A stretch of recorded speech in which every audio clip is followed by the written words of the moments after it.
Good evening, everyone. I'd like to call this City Council meeting to order. Committee of the whole meeting to order, excuse me. The mayor's upstairs. Do we need the mayor? Is Bill Brown online?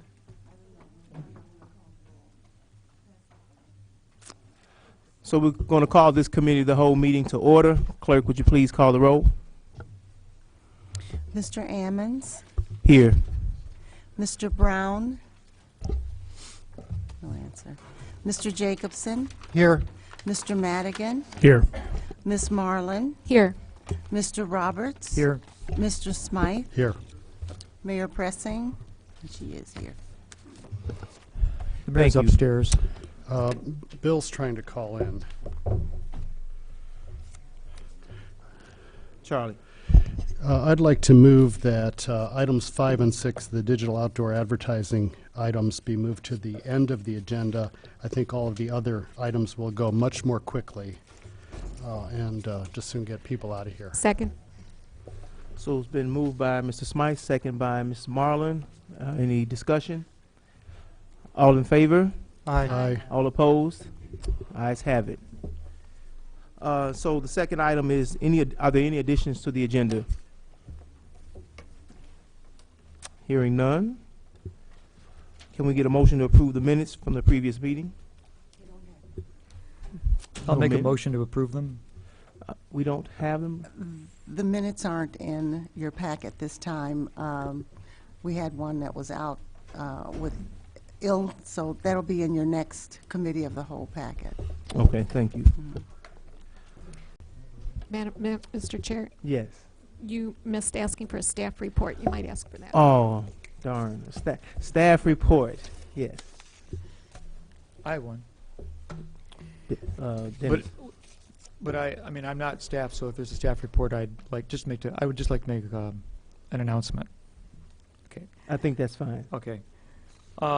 We learned on Sunday morning that the mayor of Zomba, Malawi, passed away suddenly. This is a woman who's probably was in her late 30s or early 40s.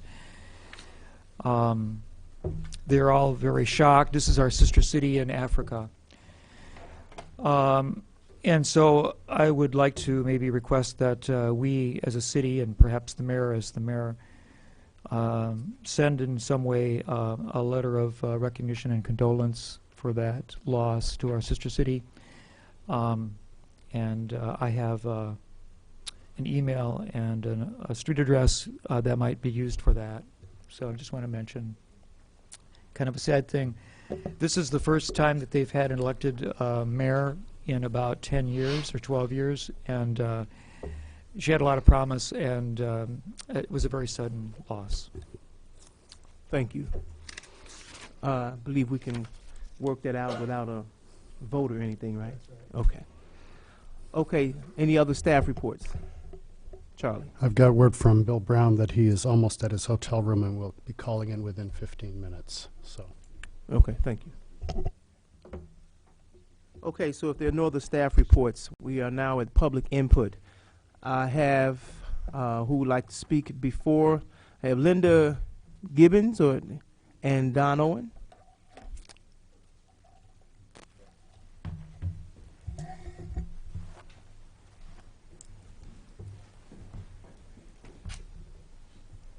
Hi. Hello.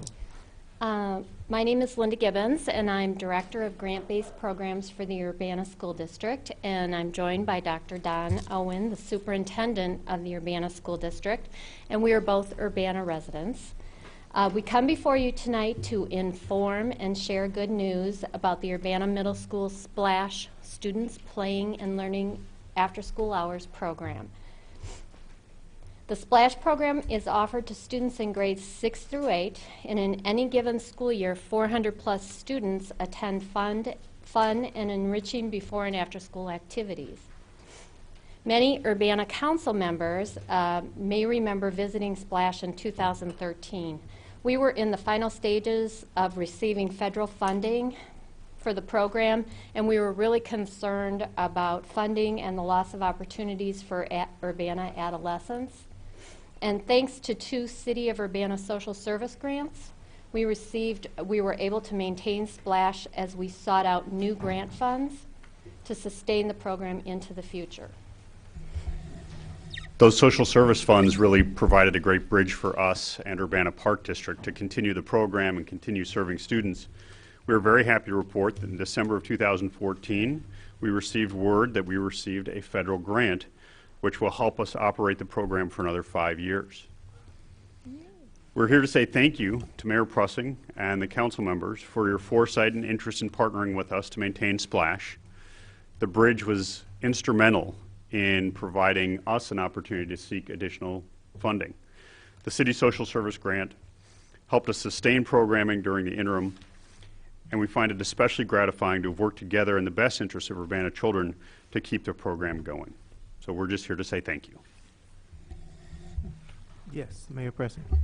Well, we want to thank you. I'm always very proud of Urbana when people are talking about STEM programs, science, technology, engineering, and math, and Urbana has STEAM.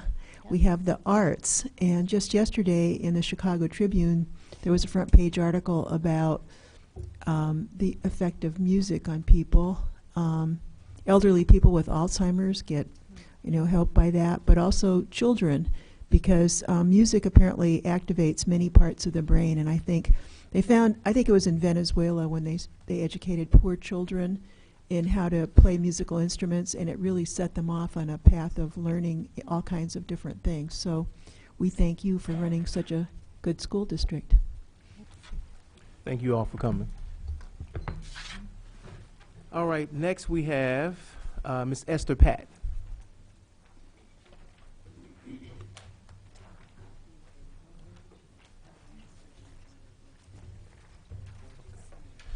Good evening, Ms. Pat. You have 30 seconds. Thank you. My name's Esther Pat. I live at 706 South Kohler Avenue, and I've come to try to persuade you to not approve digital billboards for the city of Urbana. And there are a number of reasons. First is distracted driving. Personally, what I dislike most about billboards, even more that they're ugly, and this is any billboards, is that they distract drivers. If the message is longer than something like "got milk," people have their eyes away from where they should be because they're reading the signs. There are studies that show that digital billboards distract the driver for longer periods of time, which would increase car accidents. But there are studies say that that's not true, that digital and static distract people the same. I urge you to err on the side of safety and take seriously the studies that show that they are more distracting. Second issue is one I just read about today, and I'm embarrassed I didn't think of it myself, but one of my neighbors posted it to our neighborhood list, and I think wrote to all of you. Sometimes people talk about digital boards as being green because they use LED lights. Well, just because something uses an LED bulb doesn't make it green. The article he sent points out that a static billboard is illuminated by only 2 or 3 lamps and then only after dark, whereas a digital sign is made up of hundreds of LED light bulbs that are running all day as well as after dark. So there's nothing green or pro-conservation about a digital billboard. Cost to the consumer. There was discussion several months ago about the problem that we all know, that billboards cost too much. So many of us I wouldn't want to, but many want to advertise on a billboard, but it just costs so much. And the thinking was that with a digital billboard, the cost to the consumer would be significantly lower so that more businesses and even state rep and mayor candidates could afford them.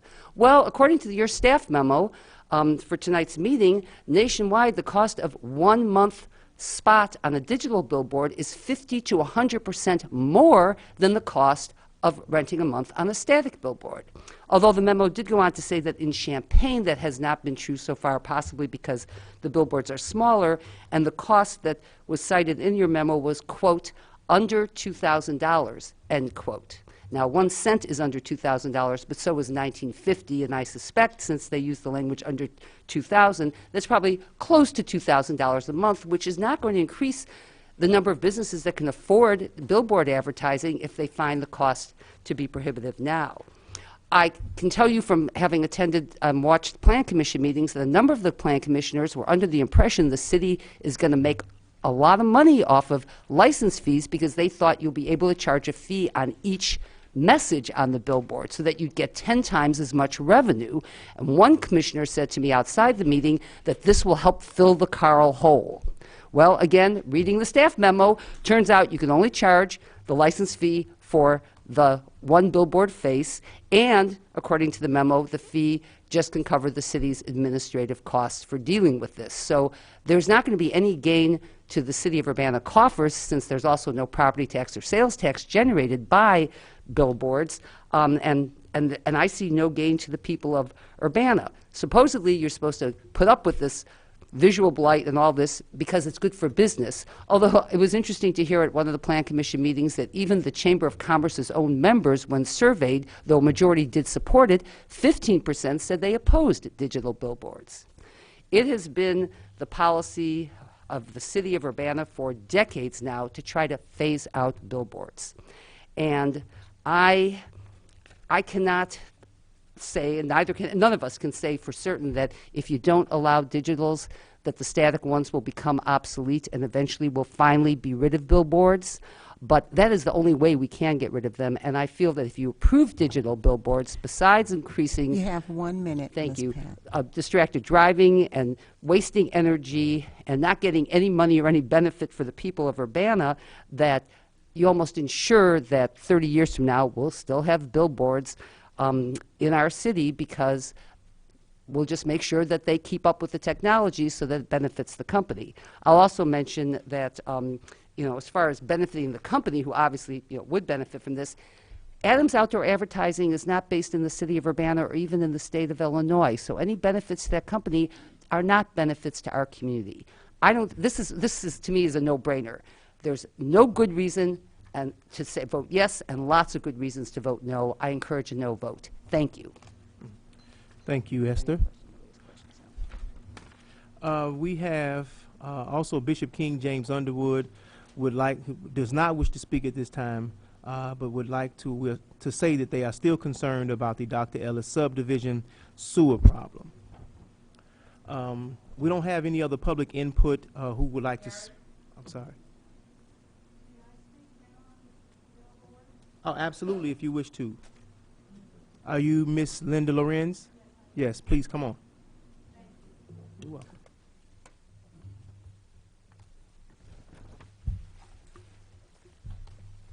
Linda Lorenz, 409 West High. Two or three things. First of all, I get around on a bicycle, and I would be very uncomfortable riding in traffic when people's eyes are diverted to blinking or any billboard, because it's just plain dangerous for me.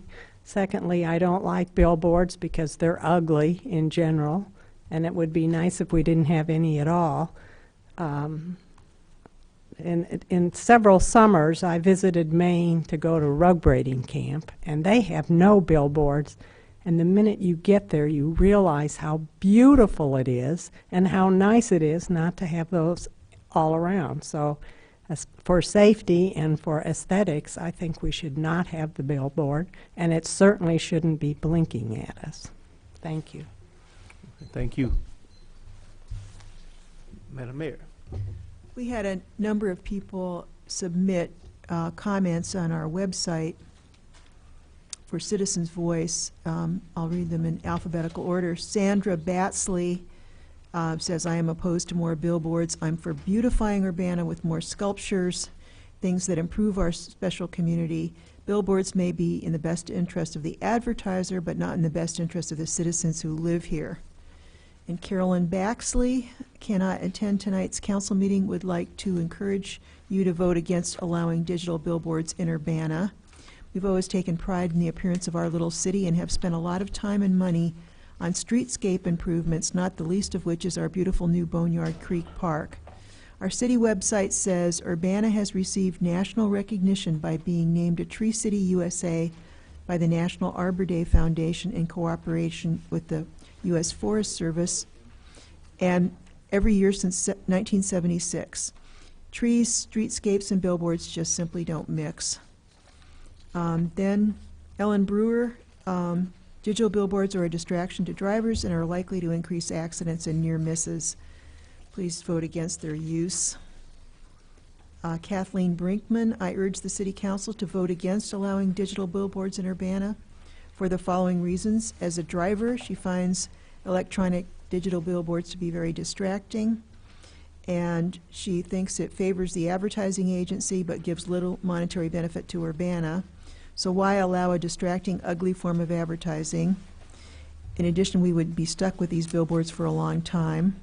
And 3, aesthetically, I find digital billboards irritating and distasteful. Urbana is not Las Vegas. Then Ed Dewan, please vote no on electronic billboards. Alice Engelbretson, we do not need or want digital billboards in Urbana. Please vote no. Kate Hunter, I encourage our City Council to make a reasoned decision when voting on the electronic billboards issue. There are many cons which have been enumerated, including potential safety issues and visual blight. The only pros is that Adams will be making more profits. I realize that the bait which is being offered to the city is that Adams will remove a certain number of their older billboards in exchange for each digital billboard, but this is a weak argument for increasing visual blight in Urbana. Julie Lout, I'm a homeowner near downtown Urbana. I have lived here for almost 6 years. I'm writing to voice my strong opposition to the approval of digital billboards in Urbana. Allowing this new form of advertising will offer nothing positive to our community. Leon McCullough, I oppose privately owned and operated digital billboards. A city-owned and operated billboard would be a different matter. Gail Walden, please vote against the digitally enhanced billboards. They will bring aesthetic and environmental clutter into Urbana. They won't bring in more revenue than harm done. It's not a good equation. And Thank you, Mayor. We do have some other public comments, though. Are you doing the same email comments or something, Bill? yes, I Dennis? received a different set, so I'd like to also add those to the record. Sure. Can I have the members from the public finish first, and then we'll come back to you, Dennis? Absolutely. Chris Storr.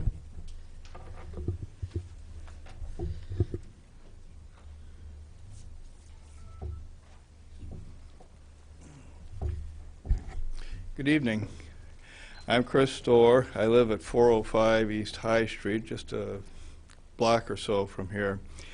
I'd like to add a comment about digital outdoor advertising sign structures. Recently we had a tree cut down near our house, and because of it was rather unfortunate. It was an elm tree, but suffered the it was an green ash that suffered the emerald ash borer problem. And because of this, we now have lights from nearby parking or apartments coming into our bedroom, which we didn't used to. And it reminded me of some of the debate that was occurring about the digital outdoor advertising signs, and that only 100 feet should be needed to separate the digital outdoor signs from surrounding residences. And I can say that from my own experience trying to get the apartment owners to shade their lights has been a very difficult matter. It's still unresolved. The main suggestion that I've received from them is that I should buy a type of drapery that completely blocks out all the light coming through the window, and that basically puts the onus on the person suffering the light pollution. And one of the last bits of that the city development staff provided to the Plan Commission was that a bit about whether the distance from digital outdoor advertising signs should be more than 100 feet. That was the testimony was presented and then voted on without too much discussion or too much debate or consideration by the Plan Commission. And I urge the council to consider adding a greater distance between the these new brighter signs and residences as a way to keep people, or to help people not have to suffer the problems that my family and I are enduring, and the difficulties that we're having in trying to get cooperation from landowners or apartment owners. Thank you. Thank you. So we don't have any other public input at this point who want to speak before the issue. So Dennis, please. Okay. Right, and just really for the public record, I received a completely different set of communications from people in the community, so I'm just going to go through them briefly. First, Casey Smith. My family and I moved back to Urbana 2 years ago for the quality and the ease of life here that we missed living in Chicago for the 10 years prior. We knew the area from our time here as students, and we were happy to purchase a home last year so our daughter could attend a good public school. We are targets for advertisement in so many aspects of our lives that it seems especially sad to mark the public landscape with even more distractions.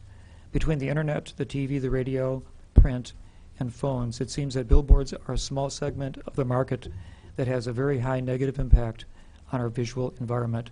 Please do not vote for digital billboards in Urbana. Best wishes and thank you. Then Eunice Weech, she writes, please vote no on digital billboards. They are ugly and distracting to drivers. Michael and Elizabeth Pluva wrote, we strongly urge you to vote against the implementation of digital billboards in Urbana. These structures are a form of visual pollution that will degrade the quality of life in our city. In this information age, they provide little information. Urbana has received national recognition by being named Tree City of SA. Trees, streetscapes, and digital billboards are incongruous.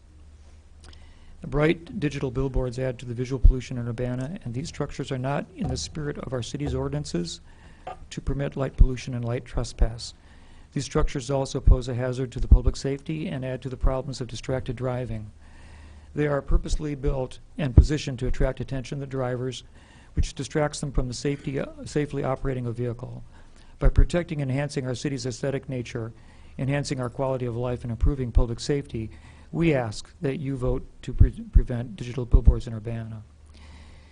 Christine Schutz merely said, I ditto that. James Story said, dear City Council members, I am strongly opposed to digital billboards in Urbana and would urge you to please vote against their adoption. I agree entirely with the excellent points that are raised above by Michael and Elizabeth Plua in their recent message. Thank you for your consideration. Stuart Martin was the one who attached an entire document of 5 pages on the basics of digital signage and energy consumption, which Esther Pat alluded to. One of the other points that he made was that in the summertime, the digital billboards often require an air conditioner to run to cool the heat produced by these devices. Next came Cassia Hopkins, who said, I'm writing to express my opposition to digital billboards in Urbana. Digital billboards are distracting and unattractive, and it does not seem like they have any real benefit to our city. I hope you vote to keep them out of Urbana. Now, Beverly Fagan said, this is how I feel. Please vote against digital billboards in Urbana.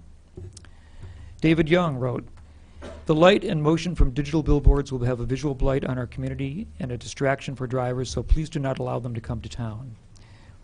Becky Mead and Tim Seltzer wrote, we are writing to express our view that you should not allow digital billboards in Urbana. They will not enhance the city in any way. The city will not get more money from allowing them, and they will only be enriching the operators at the cost and beauty of our town. One of Urbana's best assets is its natural beauty and appeal. Why squander that? The glowing light of digital billboards dominate wherever they are used, drawing the eye away from everything else. They overwhelm the surroundings. We want more of our town for residents and for visitors. Please vote this proposition down. And Carolyn Colston wrote, members, Please vote against the digital billboards in Urbana. The city of Urbana will be harmed by their installation.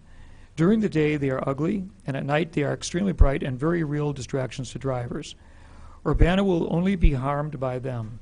The whole point of digital billboards is to attract attention through extremely bright light.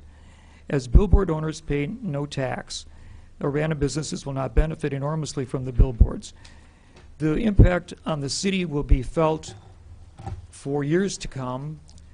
Please vote no, and don't add this blight to our city lights, of the big city lights to our beautiful town. Please remember, this is not Las Vegas. And Joe and Doug Kibbe close here with, we strongly urge you to vote against the digital billboard proposal. As many other residents in Urbana have articulated, the introduction of digital billboards would have a costly and negative impact on the quality of our life. An article in yesterday's New York Times about the intrusion of advertising on the public's attention makes a point that is so relevant to the digital billboard issue. She then sent a URL. As the argument that it would help Urbana businesses, I wonder how many of these businesses could advertise. A glance at current billboards, digital or otherwise, in the Twin Cities does not reveal a strong local component. The civic-minded business owner mentioned in one of these letters has expressed a very positive viewpoint that we should not engage. We hope that the wishes of the majority of engaged residents of Urbana do not fall on deaf ears. So I'll give this to the clerk. And we So- also got a very important letter from Dan Otto, which I hope you all read. All right. So we're still in public input, and I would, since we have moved this item to the end of the agenda, I would hope that the council members would hold their comments to that time. Okay. Yes, Charlie. I've got 5 more names or families to add that Dennis missed.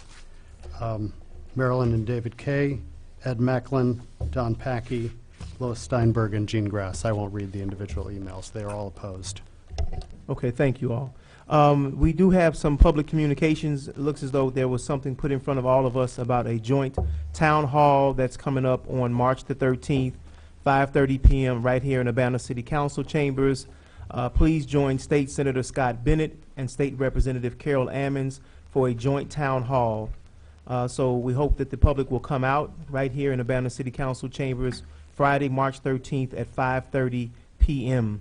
I would also like to share with the public that my family and I, State Representative Carol Ammons, and myself and my son did visit the city of Selma this week for the 50th anniversary of Bloody Sunday and the Voting Rights Act. And Carol was able to deliver to the city of Selma on behalf of the 103rd District a resolution, H.R. 161, appreciating and honoring the city of Selma and all the sacrifice that was made there on behalf of the civil rights movement and the right to vote, the Voting Rights Act of 1965. So I just wanted to make those announcements. Hope people come out to the joint town hall. Okay, public input is closed now. We're going to move on to ordinance number 2015-03-021 and oh, I'm sorry. Thank you all. Ordinance number 2015-03-023, an ordinance approving a redevelopment agreement with HD Dwell LLC, 202 West Illinois Street, Community Development.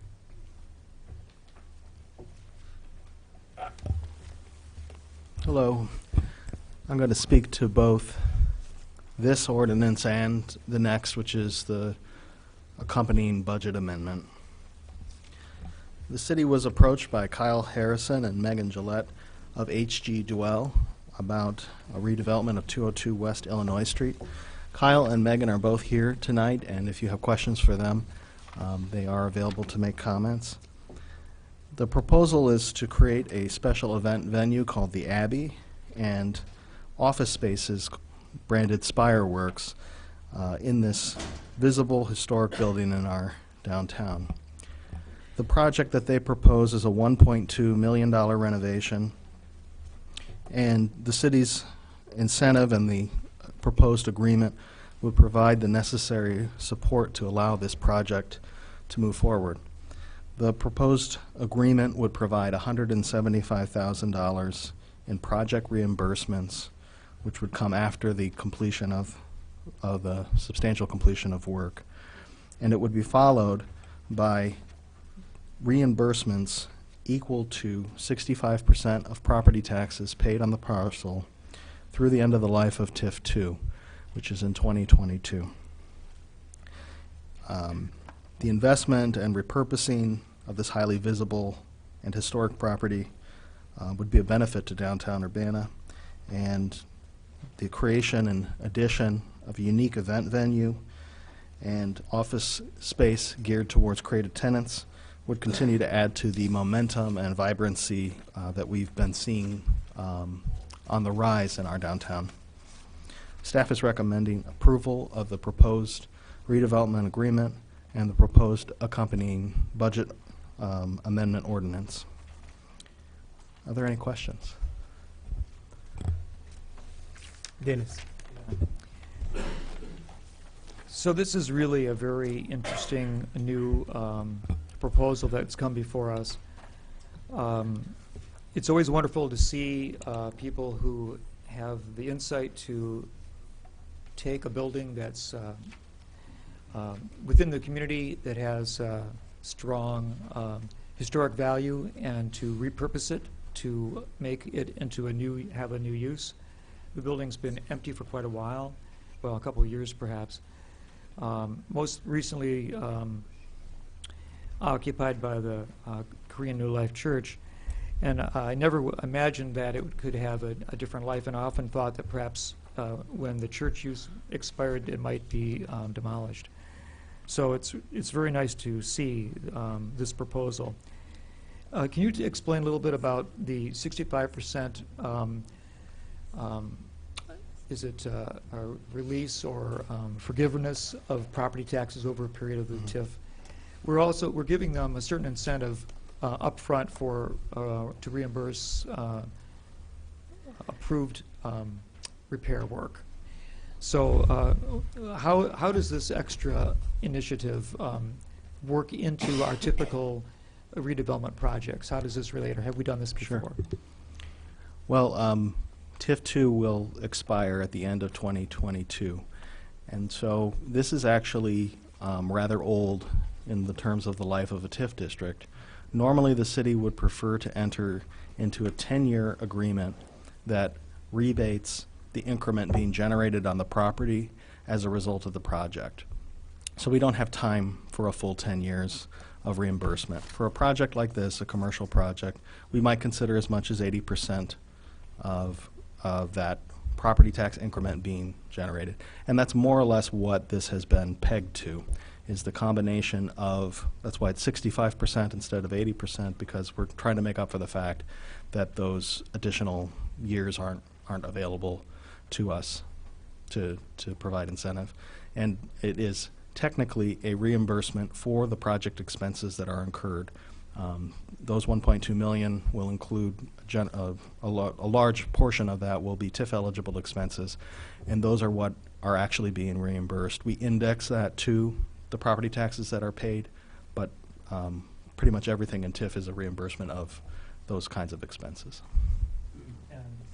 One of the unique things about this project is that it takes a building that had previously been off the tax rolls as a nonprofit religious institution and places it back into the public domain for tax because it's now become a business.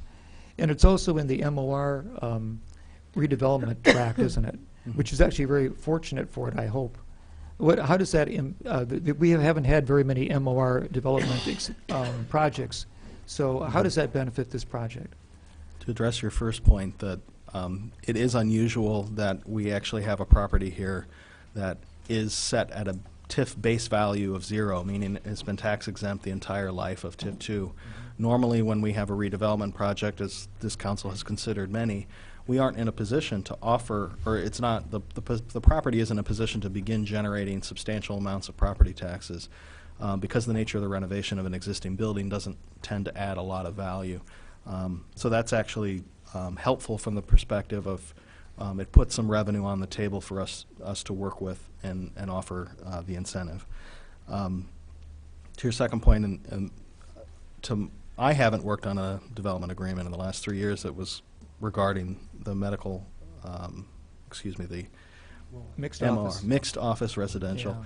Yeah. But in reviewing the proposed use with planning, we found that there were several compatible uses, but we've suggested so far that that issue go before the Planning Commission to, or strengthen, or the correct process for a conditional use permit, which I might be misquoting right now. But we feel that it would be a compatible use and a welcome use compared to, the unknown of a property that goes vacant. So there are several parts of it that are, several uses that are imagined for the building that are appropriate for the mixed office residential. And as I read it, the part that would need to get a special permit would be to build a community kitchen or a kitchen in the building or to have a restaurant. Yeah, I believe the specific uses in the memo were restaurant or private club, I think was the other Yeah, okay. other phrase used. There isn't a precise match with the proposed uses. It is unique. Charlie? Okay, two questions. This is going to be a pretty big hit on the little bit of balance that's left in TIF 2. There's not a lot of room for error. Maybe one more project here at best is all that's going to happen, or at what point do we get to start borrowing against or using TIF 4? Well, in general, we won't have necessarily the same opportunities because of the nature of the relationship between TIF 1 and 2 is quite close. The nature of the relationship between TIF 4 and TIF 2 is more distant. So I think it's we need a specific case to make in order to port funds as we've done in the past with other projects. So we are looking at a narrow number of options for enhancing or incentivizing projects as they come forward. I think we have been able to do a good job of prioritizing not only the projects that are brought to us and the developer's ready to move on, but we've also been fortunate in being able to prioritize projects that renovate existing properties that truly need that incentive in order to overcome the additional cost of renovating an older or historic property. And this project certainly fits in that category. But it's true, we'll probably have a limited number of options in the future, and our best option for focused incentive for other properties in the downtown would most likely be a continuation of the conversation on a new tax increment finance district in downtown to focus on specifically on those properties that haven't seen an improvement recently. Okay, and my second question is, how optimistic are you that your sales numbers here, it talks about 135,000 local sales tax to the city and over the next 7 years. How confident are you? How do you base that number? And what if this endeavor doesn't work? The sales tax revenues are based on the developer's projection for sales, and they appear to be consistent with what we would expect from a development this sized. To be clear, the 135,000 is over a 7-year period, and that would go to all local taxing partners that have a sales tax component, county, school district, and city. The city would specifically receive 73,000. As with any of these projections, if the business were to fail or the situation were to change such that they weren't paying sales tax, then obviously that would go away.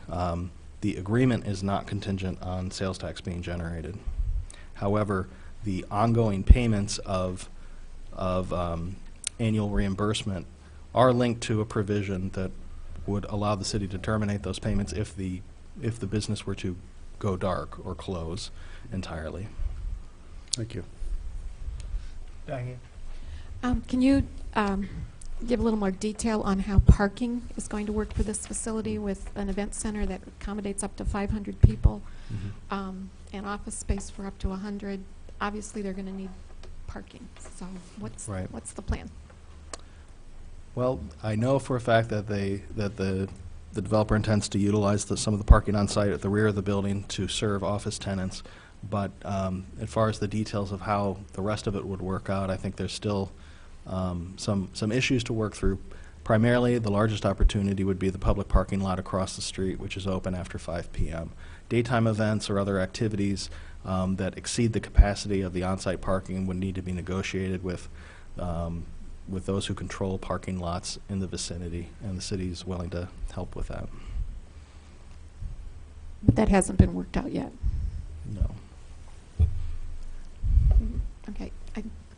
Eric. But a follow-up question. If that could be worked out, there is sufficient capacity in a reasonable distance to make it work. We believe so. I see Kyle and Megan are nodding their heads as well. And yeah, Megan could certainly address this better than I can. Hello. Thank you for your time tonight and considering this. As we had thought about different uses for this facility, that was certainly a main concern that came to us. And we anticipate when the majority of the traffic or capacity would be there, these are after hours, after 5 and on weekends, when the lots are more open. And there's also a parking garage within a few blocks. We have talked to a private landowner that currently has a vacant parking lot within a block, and we've also spoken with the city about street parking for office tenants if we need additional space. Well, I think this is a terrific idea, and I'm really excited about it. A couple questions. Is the $175,000 a loan contingent upon anything, or is it an outright development agreement like we've done with some of these smaller ones? And with the hotel, it was a loan, so I'm just Correct. curious. This would be a direct reimbursement for the improvements in the property. And is there a chance that when the actual architectural renderings are finished, we could get an update on what the space is going to look like? These are obviously sort of schematics here. Conceptual. Conceptual, that's the word. Can we get an update? Yeah. Absolutely. Okay, thanks. I have a question, 2 questions. What are those provisions that you spoke of, that the reimbursement or the TIF money is contingent upon? Well, there actually are quite a few things in the context of the total agreement that are required, both the city and the developer, as we move forward. Specifically, though, in the sections, titled the Developer's Covenants, which is Article 5, is where you find, I think, the most robust explanation of that. And then some of those facts are sort of hidden up in the definitions and referred to in that section. So in this case, we defined the project as an event center with a certified commercial kitchen and new office space. In addition, all of the payments that occur from the TIF district are in the form of a reimbursement. So we will require receipts for expenses paid that are eligible that went into this property. So we will never spend a dime that is not directly associated with an expense that was made in the property. The first round of payments is triggered on the issuance of a conditional use permit, which can happen slightly before the project is completely finished, but it indicates substantial completion of the project. So we know for a fact that the majority of the work has been done at that point. The certificate of occupancy is also the go-ahead to allow business to begin business operations open to the general public. And then the annual reimbursements that occur thereafter are paid after the property owner pays their property taxes. So the city actually receives the taxes and then makes its payment afterwards. And those payments, there's additional conditions in the, I think it's in section 6, but it could be in 4. There's a couple places where we talk about how the payments occur.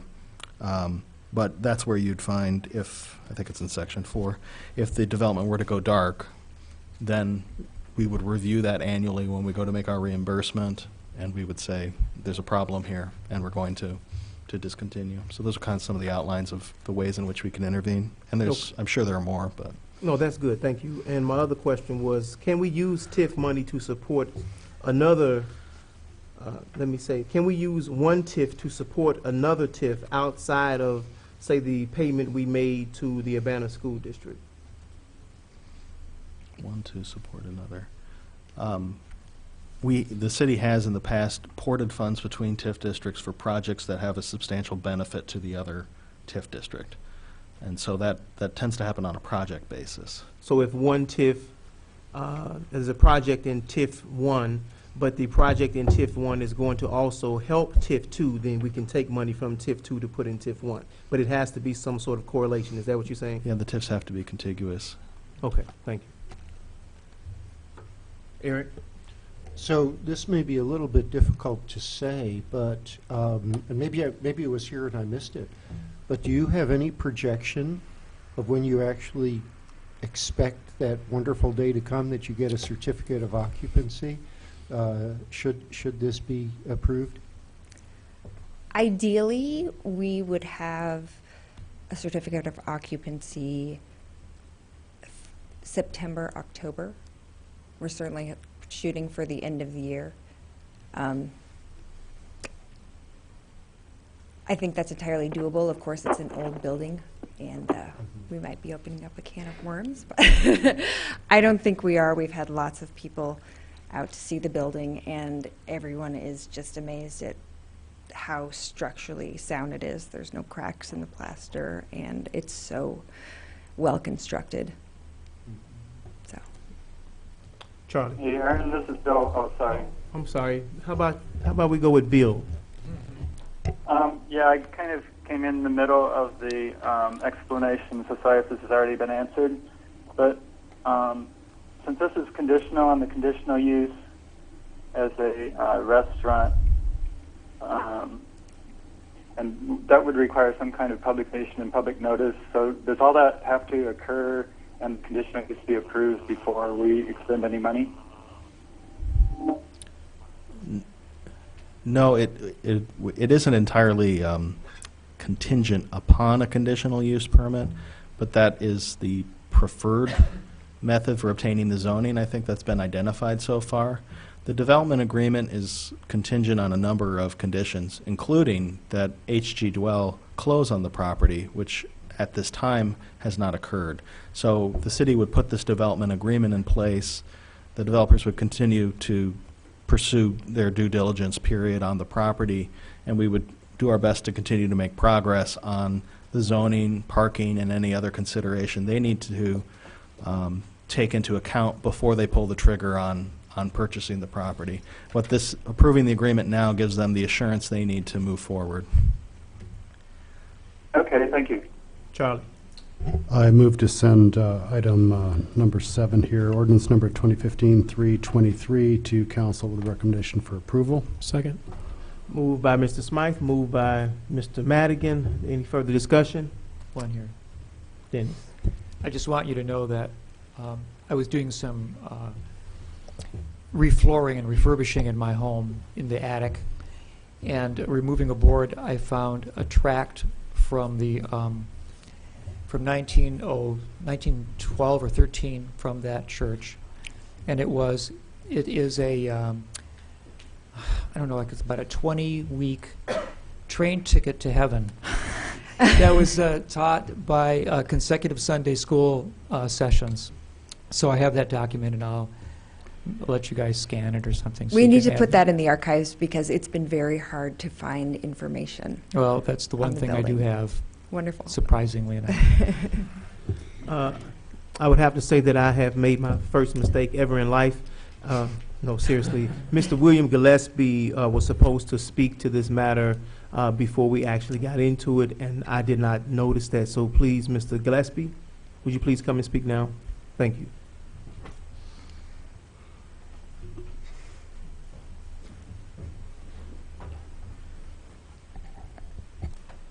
Thanks for having me. It's great to be here. My name, as Mr. Ammons has said, is William Gillespie. I was born in Champaign and raised in Urbana.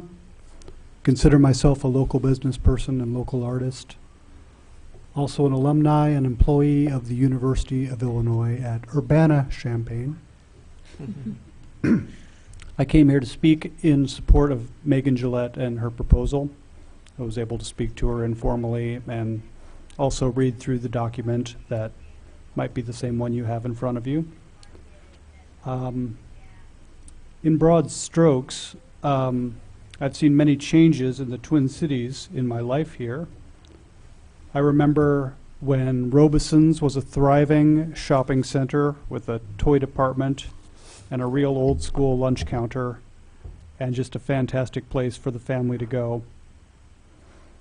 I also remember when Lincoln Square was a thriving and bustling, family-oriented, holiday-friendly shopping center with a large anchor store, place I loved to go as a kid, and I now see the Robeson's building as a sort of claustrophobic warren of awkward office spaces, and Lincoln Square, a nice place, but sort of drifting between identities at the moment.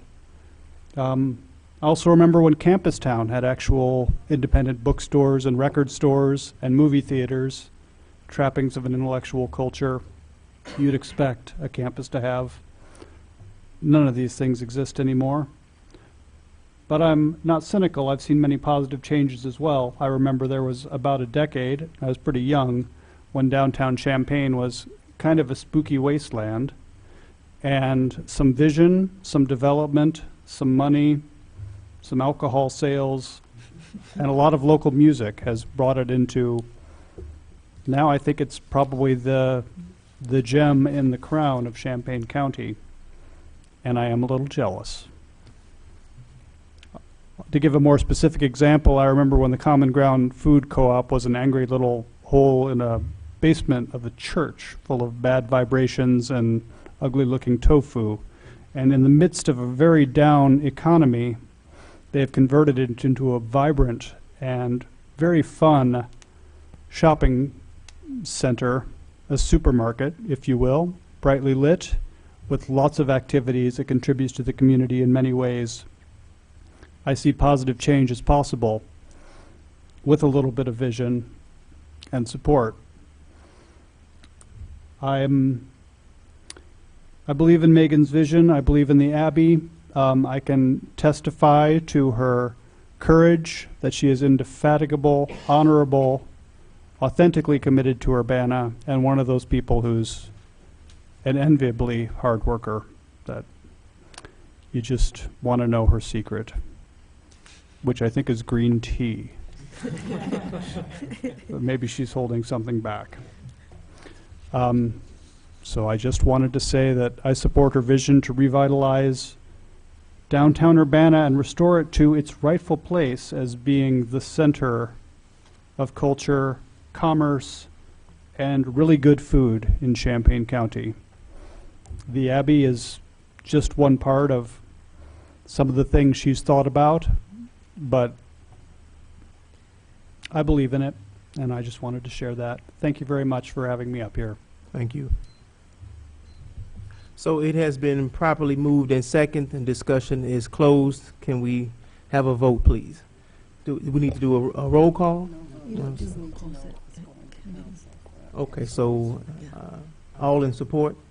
Aye. Aye. All opposed? Thank you. Thank you. Aaron? Oh, yes, one more. Yes, Charlie.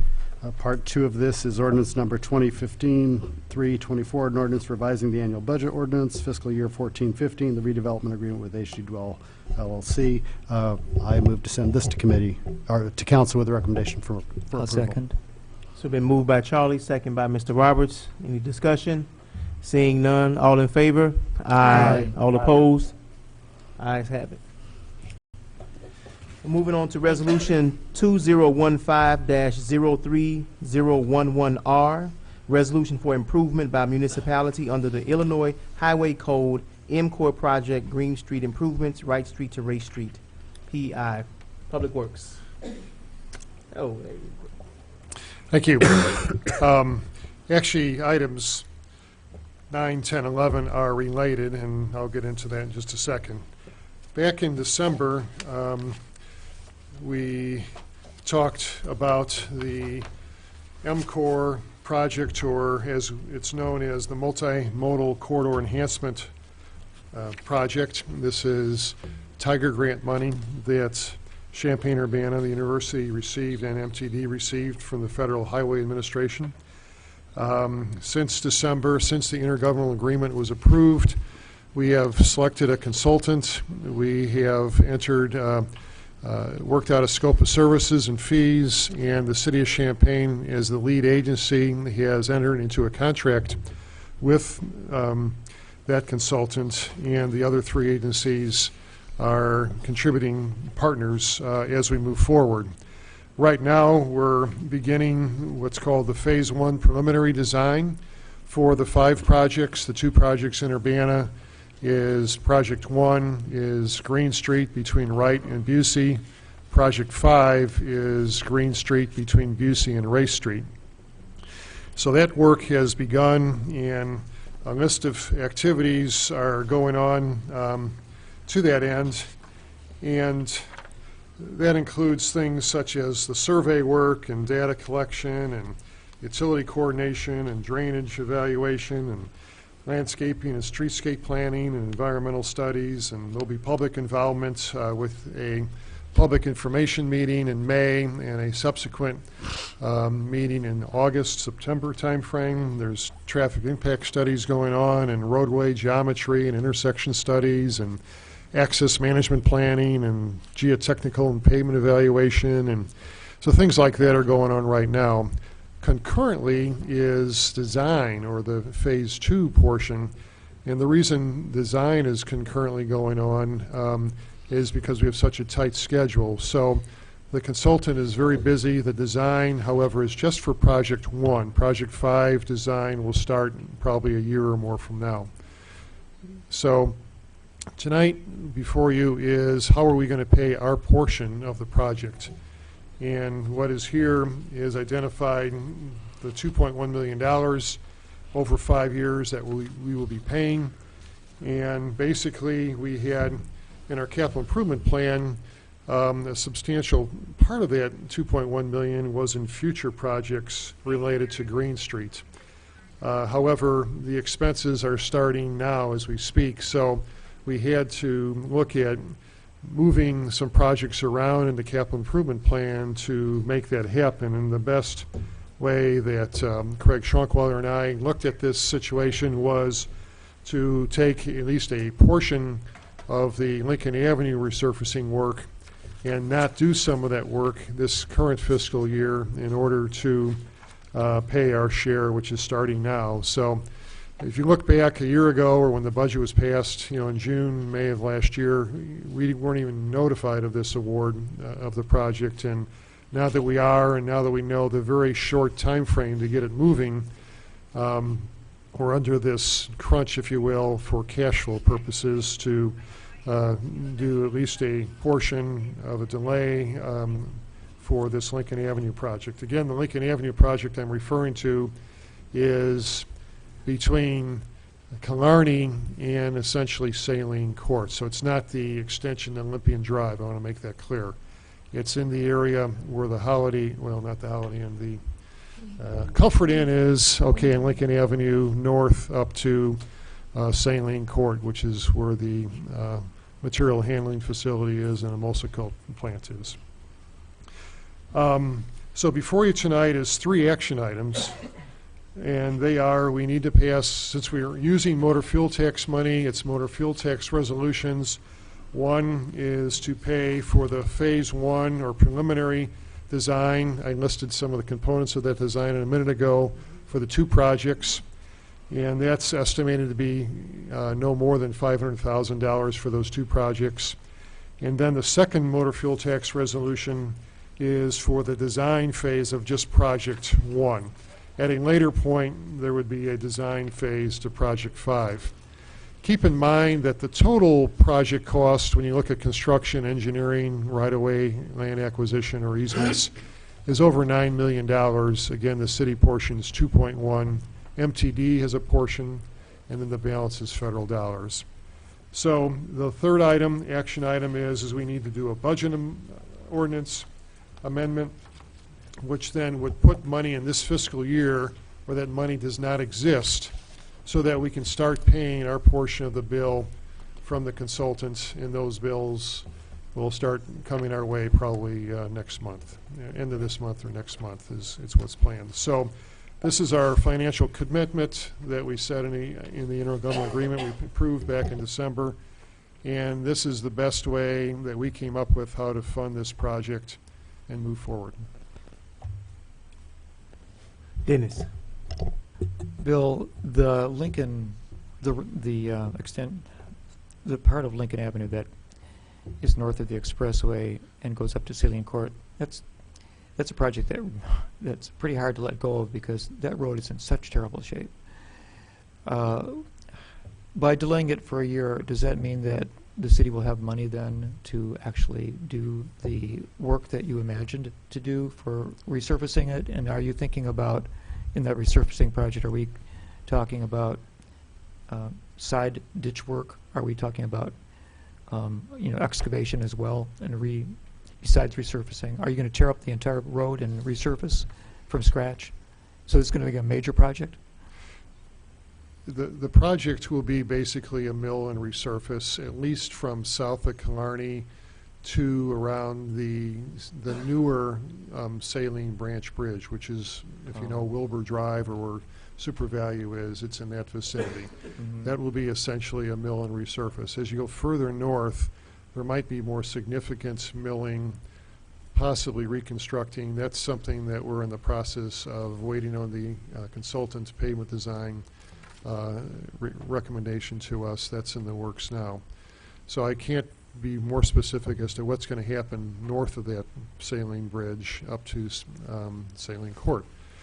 I would say this, that right now there would be money available to at least do the south half, if you will, Wilbur Road south of Killarney now. And that could be a fall type project this year.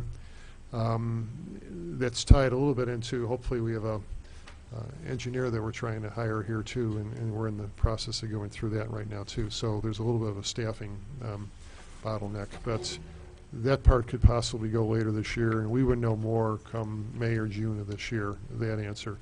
The balance would for sure be 2016 or later, again, letting and seeing where the cash availability is in our motor fuel tax fund. So like you're thinking about incremental over a couple of years? I think right now, I'm not positive, but I would say right now it's probably going to be two phases, a south phase and a north phase. Well, I know that it's got heavy truck use. It and absolutely that's does. probably pretty much why it's been beat to death. It's heavy truck use. Yeah. Well, I hope that this is like a good substitute because, recurbing Green Street, in front of the university there, it's a great project, I guess. But in some ways, I really wonder because, we have a street there already, and just to reconfigure it slightly, I hope we're getting the value for it. I don't see it, unless streetscaping is a significantly intelligent to, direct people into the downtown. And I don't see, so my question is to you, if I wanted to track the design discussion, how would I track it? Are there going to be public sessions to Yes. review things?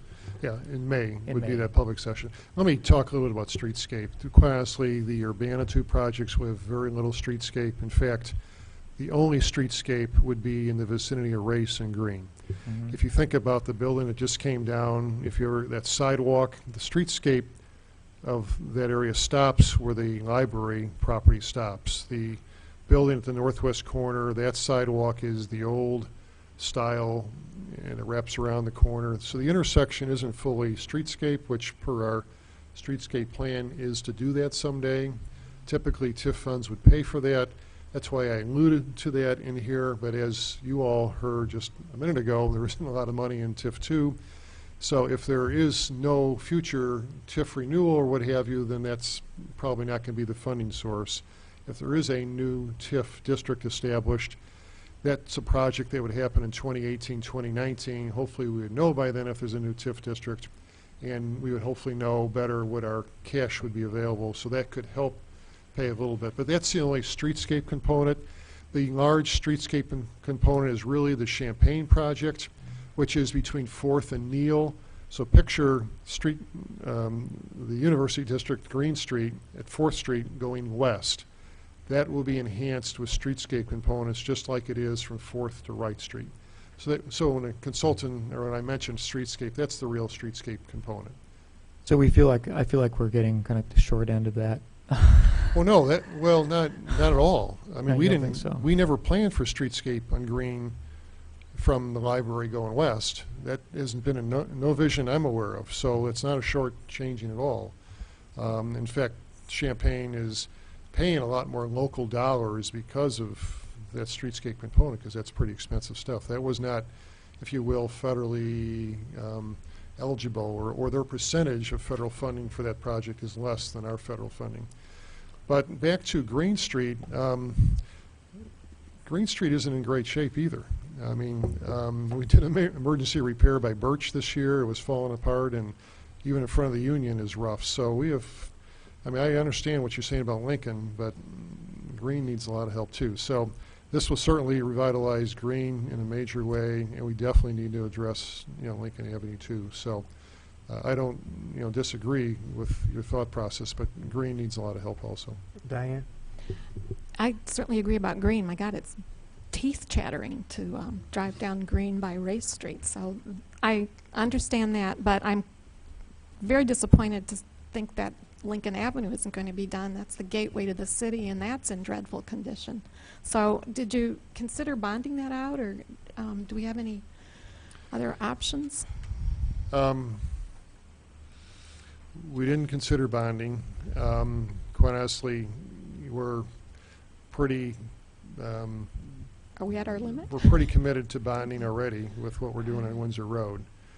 I mean, what bonding can do is that certainly would accelerate, this project and other projects per se, but it would probably, I mean, potentially, we might be able to do even more work, but then there would be absolutely no work done for a longer period of time because you're paying the debt service. So I think if you look at our capital improvement plan and you look at the projects that we have listed over the next several years, there's West Springfield, there's Lincoln, south of University Avenue, there's a whole slew of projects that we've looked at. I've not totaled all those dollars, looked at what that bond issue would amount, get with Elizabeth and see how we could do it. That would be a way to do it sooner versus later, but I can tell you, I don't know. I mean, it's something that I haven't looked at, to answer your question, no. Mayor Pressing. Is the reconstruction of Green Street, I know it's transit-oriented, so is it going to be a sturdier Yes. Road that won't deteriorate as quickly as the That's current our one? hope and desire, but right, the impetus for the grant money from Federal Highway, quite honestly, is it's the transit use is what drove the grant. Okay. And that was a key component, complete street transit, heavy use between the two downtowns, again, using Wright Street and White Street in Champaign and Green in Urbana. That corridor will continue to grow with transit use. So there'll be more, buses in the future too. Thank you. Charlie? Yeah, I'm pretty comfortable with splitting the North Lincoln piece up into two phases. I think at least we'll get the south half of that done later this year, the way I'm understanding this. So, we're trading priorities here, and frankly, we've got all this federal money to take advantage of, and we really have to take advantage of it. So, I mean, that's why I'm going to just simply move that we send this Phase 1 resolution to council with a recommendation for approval. I'll second. Moved by Charlie, second by Dennis. Any further discussion? Seeing none, all in favor? Aye. All opposed? Ayes have it. Charlie? Okay, so the next one is Resolution 215-312R, which is Phase 2. I move to send that to council with a recommendation for approval. I'll second. Moved by Charlie, second by Mr. Roberts. Yeah. Any further discussion? All in favor? Aye. All opposed? Ayes have it. Okay. And- Charlie? And there's one more on this, and that's ordinance number 2015-325, an ordinance revising the annual budget ordinance, which moves the money around from one project to the other. I move to send this to council with recommendation for approval. Second. Moved by Charlie, second by Mr. Jacobson. Any further discussion? Seeing none, all in favor? Aye. All opposed? Thank you. Moving on to ordinance number 2015-03026, an ordinance approving a First Amendment to an agreement for use of right-of-way with Campus Communications Group, Inc., Public Works. Thank you. Again, Campus Communications, also known as Pavlov, has come to the city. In your packet, there are exhibits that show the area that they'd like to provide fiber in Urbana. They have done projects in the past. They've come to the city council with license agreements in the past, and this would augment the existing license agreement to include these additional exhibits. It's great to see more companies adding more fiber throughout Urbana, and they're one of about 4 companies doing this type of work. So it's a recommendation that we would amend the license with the ordinance to allow them to proceed with their installation. Diane? I move we send ordinance number 2015-03-026, which approves a First Amendment to an agreement for use of right-of-way with Campus Communications Group, to council with a recommendation for approval. Second. Moved by Diane, second by Mr. Madigan. I'd like to ask a question, if I may. Sure. How does this, how does the expansion, this expansion, which is related to Pavlov service, how is the rate of this comparing to the expansion from the network that that has grown out of UC2B? I moved to ask this because I see that the proposed expansion here is going to bring fiber to within a couple of 100 feet of my house, but I'm still waiting for the UC2B, and I put my money down for it. Well, last week we received a permit request from ITV3, and their area actually is covering some of the same area. It's generally Vine to Lincoln, Florida to Michigan area. That swath is one of their areas. They have another area they're working on. So we're reviewing their permit, reviewing their plans, and although we don't have to come to council for that because we have a franchise with them. Right. But they're moving forward. I think as the weather breaks, which is in the days and weeks ahead here, I think they're poised to start too. So they're covering some of the same area, admittedly, but that's a pretty big swath. That's many hundreds of homes in that piece. No further discussion? All in favor? Aye. All opposed? Ayes have it.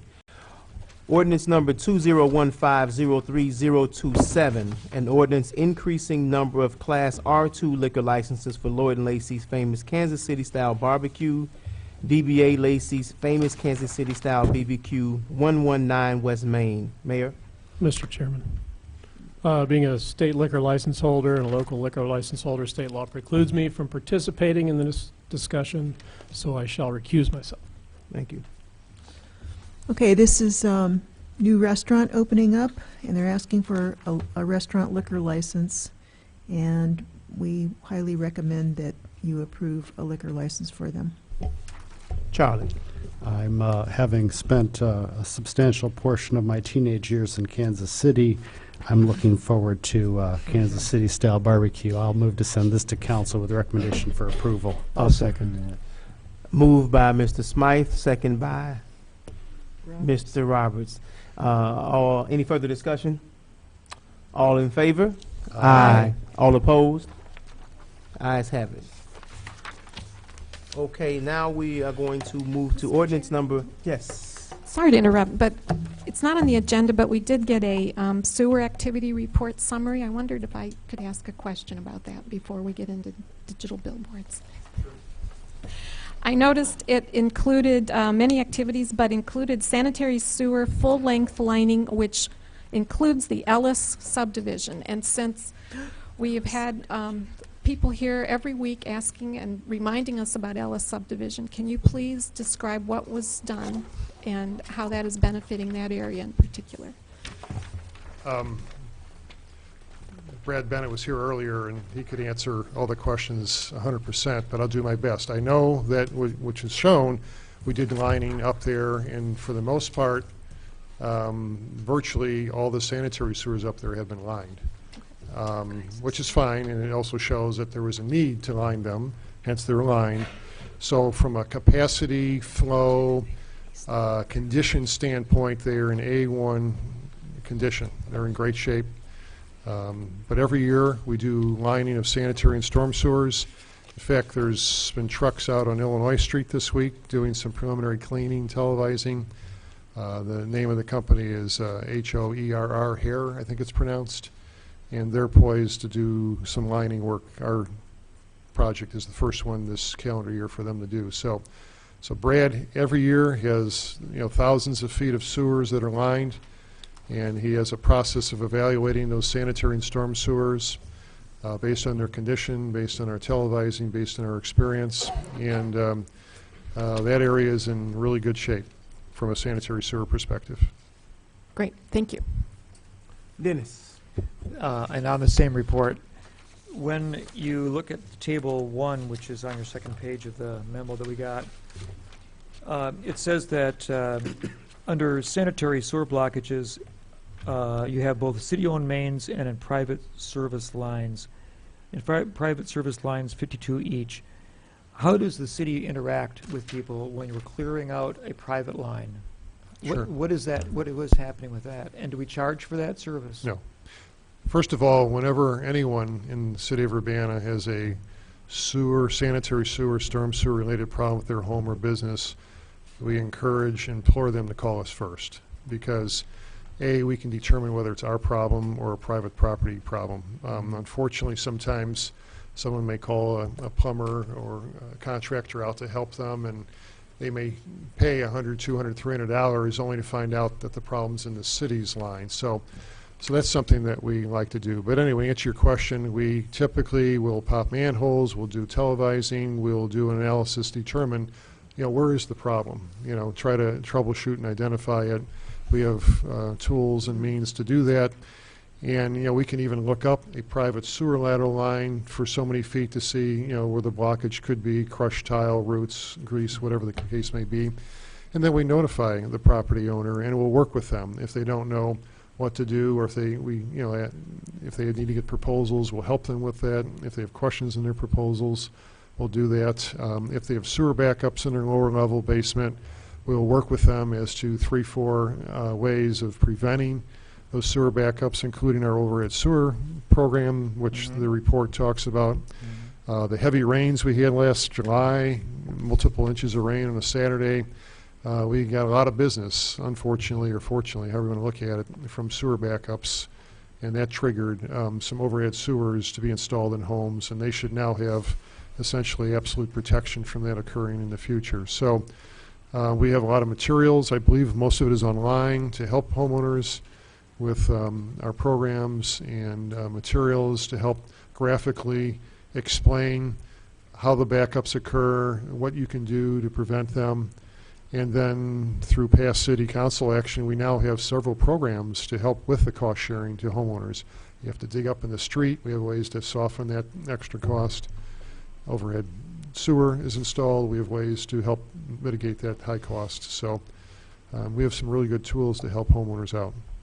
And I noticed that I think it was 5 out of 7 of the pavement replacement reimbursements were actually done in the Huna neighborhood, which is right in my neighborhood. Yes. And I certainly saw people being sewer lines being replaced, on the next block or so. Yes. So this is a neighborhood that has pretty old by now.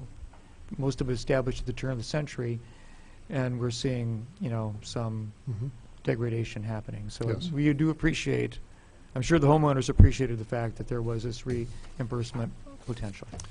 Yes. Madam Mayor. For people who don't look things up on the city website, do you think it's possible to put some kind of a notice in with the sewer bills through the sanitary district that if you've got a problem, contact the city? It's So they could, possible. you could, get the word out more? Yeah, it's possible we could do that. Well, given, thank you, Diane, for raising that. I don't know if the Underwoods feel that this is specifically addressing their issue, but maybe at some point we can discuss that. But so thank you all. Thank you, Diane, for raising it. So thank you, Bill. I think that was it. Was there any other discussion about that? No. Okay. All right. So ordinance number 2015-03021, an ordinance amending Urbana City Code Chapter 14, establishing a license for digital outdoor advertising sign structures. We have a couple of people from the public who would like to speak to this. Kane Kaiser.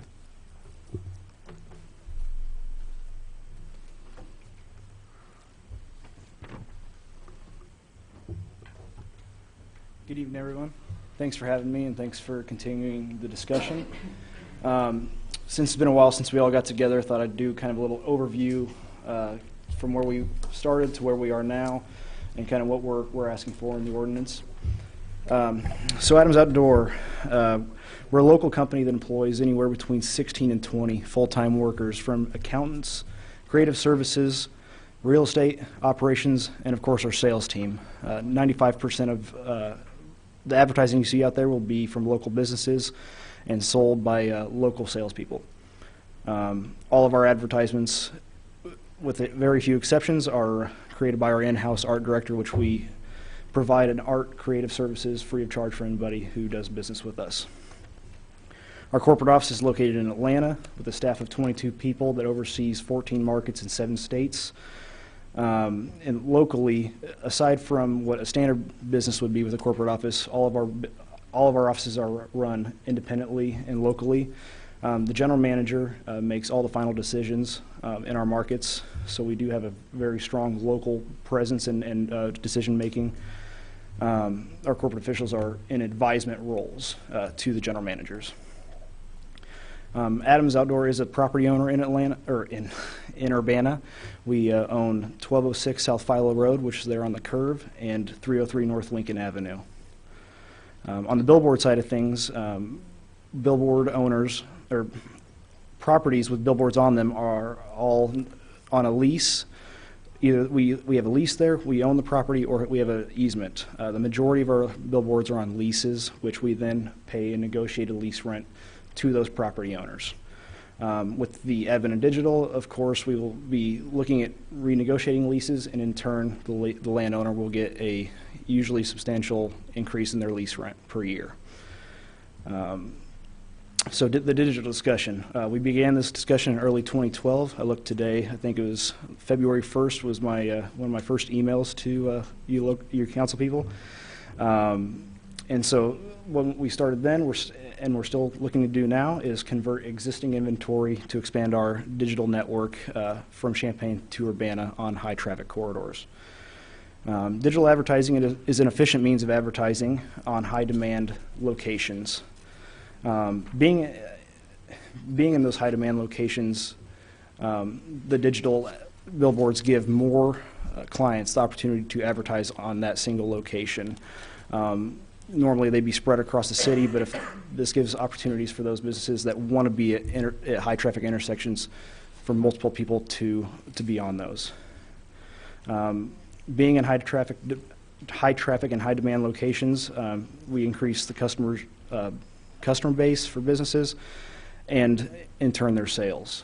The ROI for businesses is critical in their decision making when they do digital and where they're placing their ads. Each digital display features a maximum of 8 advertisers, and the digital offers a greater flexibility from standard inventory by offering multiple designs, day parting, which is multiple designs for throughout the day, and also no vinyl production costs. Overall, digital means less new locations built. Typically, for an 8-faced, if we would like 8 faces in the traditional sense, we'd go out and find 4 new billboard locations. Now we can find the location that works best for us, put 1 sign in, and we add enough inventory to keep us happy for a while.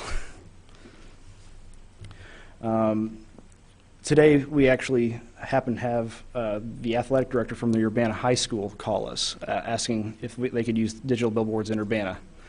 And we had to tell them that at this time, we cannot do that, but we are working with the city of Urbana right now to get those allowed, because he was thinking about using them for the different programs in the school and different sports activities and things like that that they offer to the public. You have 1 minute left. Okay. So now I'm coming down to our request in the ordinance. We would like to see a 10-second dwell time, which is standardized throughout the industry, typically 8 to 10 seconds, and the Illinois Department of Transportation recommends a 10-second dwell time. So with an 8 to 10-second dwell time, they are quick changes, and there's no blinking, no motion, no 3D, nothing on those. We are requesting conversion language to convert existing inventory. That helps us with the takedown ratio, because we can't be taking down more signs than the number of faces that we're actually getting overall. And overall, we need to be able to bank the faces. We can't have those disappear once we say we take down 8 faces to install a digital location, make it conforming. We need to be able to use those in the future if we need to. Otherwise, we're just throwing sign faces away. And I appreciate your time tonight, and I'm open for any questions. Eric. So you're asking for, I mean, of course, we haven't even passed the ordinance that's in front of us yet, but you're asking that if we do, or you would ask for an amendment to alter the ratio of takedown to new digital face? What I would be asking is that, say, I guess for a perfect example would be University and Lincoln intersection right there. There's 8 sign faces that we need to come down in order to gain a state permit and a local permit. I guess overall that would mean that since that's a cluster, that would be a 2-for-1 takedown ratio, and that would equal 4 digitals if it went for the 2-to-1. So at that location, we could have a maximum of 2 digitals. So we could have 2 anywhere else. But under the current ordinance, say we picked, Red's Muffler Shop and wanted to convert one of those faces, we would have to take down all signs within a 1,000-foot radius. And I counted that up today, and that was 15 sign faces I'd have to take down to gain 8 spots. So we'd be going backwards in the amount of advertising space we would actually receive. So that's why we were looking for conversion of inventory, because we'd be taking down 8 faces, and we'd like to get a couple locations in high traffic corridors. So your request would still imply that there would be a net reduction of faces. Yeah, on the University and Lincoln Avenue intersection, there would be 8 faces taken down, and there would be a back-to-back sign installed there. That would be 8 faces down and 2 faces replacing those 8. Yes, yes. So the complication comes not from the ratio, but from the distance requirement with respect to faces coming down. Right. Digital goes Yeah. in. Currently, there's a 1,000-foot radius we need to take into consideration when selecting a digital location. We have to take down all the signs in that radius. So depending on where you pick it, it varies. But when you're looking in the corridors like University Avenue, you're looking at a significant takedown. So there would be actually a net loss in actual advertising space available. I know that you alluded to it already, but in the context of communications we've had, I just want to put this in for the record. All the signs would be static. There would be no blinking, dancing, moving, et cetera. Correct, yeah, Okay. it's an instant change. Okay. No fades, swipes, anything. Charlie? Mr. Kaiser, I was under the impression that you do 8 ads. Sorry, still getting over this cold. I was under the impression that you do 8 ads on a single face, digital face. So I'm not following your logic here. If you're taking down 8 and putting up 2, you're losing 8 faces of static vinyl, and you're gaining 16 displays as they rotate through. If you're doing 8 per. That's if we do a back-to-back there. We'd most likely be doing a single-face digital there. So what we're talking about is we will have, I guess, 3 digital credits in there if you do the 2-for-1. So we'd have 6 faces that we'd have to take down for the 2 to be up. I think the intention of what the Plan Commission did was to try to cut back on some of the blight of excess billboards. So I don't see, you're not addressing the issue here, which is you're still going to have 8 ads that can go up on a single digital sign. Isn't that correct? Yes, but what we're looking at is, so if we wanted 2 billboard locations, 2 digital locations, and we take down those 8 faces at University and Lincoln Avenue, we'd have a back-to-back sign there, and we would have credits to put up another sign. So if we selected the sign at University and Broadway, we would then have to take down faces within 1,000 foot of there as well. And there's 15 faces that would need to come down to put that 1 digital up, to make it conforming with the distance. Yeah, but like I said, I think if you put 2, you get 8 per 1 digital. So I'm not sure what the problem is. Right. So if we selected the University Avenue and Lincoln and the Red's Muffler Shop location, there would be a total, and there was 1 digital at each location. There would be a 21 face takedown for an additional 16 spots. Dennis? I'd really preferred that we get a true description of what the ordinance says and what its intent is from our own staff and not from the client who's seeking the change.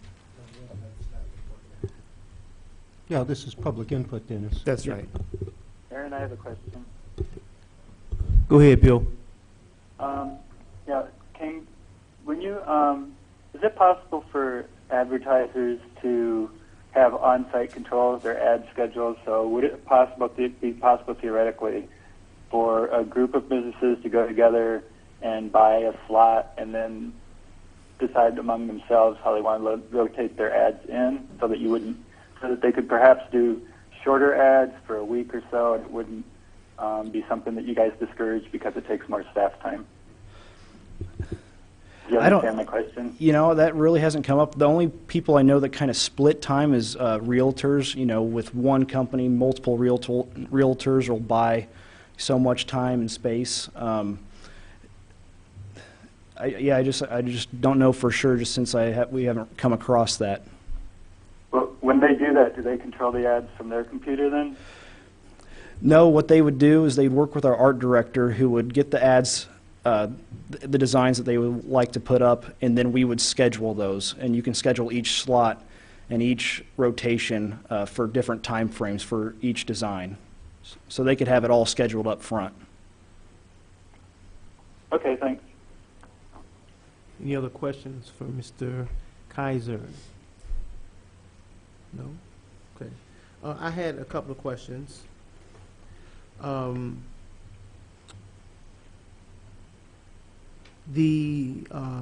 think you spoke to one of them as you talked about the increase in the customer base and the sales tax or something like that. That was one thing that I had a question about.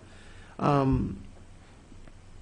many people work for Adams locally in Champaign-Urbana? At any given time, between 16 and 20, and that's not taking into consideration the subcontractors we use, for like landscaping and electrical work and things like that. So if the digital billboards were to be put in place, the landscaping individuals would probably stay on. Is that correct? Those are on a project-by-project basis. Our operations crew, which will maintain the signs, there's 3 of them currently, and then sometimes if we have a bigger project, we'll bring some down from our Peoria office. But all those are full-time, full benefits, all that. Okay, so I want to make sure that I understand clearly. I'm really speaking to the individuals who climb up the structure and tear down and or replace and put back up the static Correct. Signs. How many people is that? There's three. Three full-time in the local office. In the local office. And if you were to get digital billboards in Champaign and Urbana, what would happen to those three individuals? We would still maintain them because we still have our standard inventory to maintain, and it'll actually, they monitor our digital signs, and we send them out to the manufacturers, and they get trained on how to actually maintain the digital units as well. So the more we get, the more manufacturers we deal with, the more technical training they actually receive, because we don't farm that out. We keep that in-house and educate our guys. Okay, that was just one of my questions. I'm sure I'll have more, but that was just a couple I had. Any further questions from the council? No. Thank you. Appreciate that. Thank you. The next person for public input is Ms. Naomi Jacobson.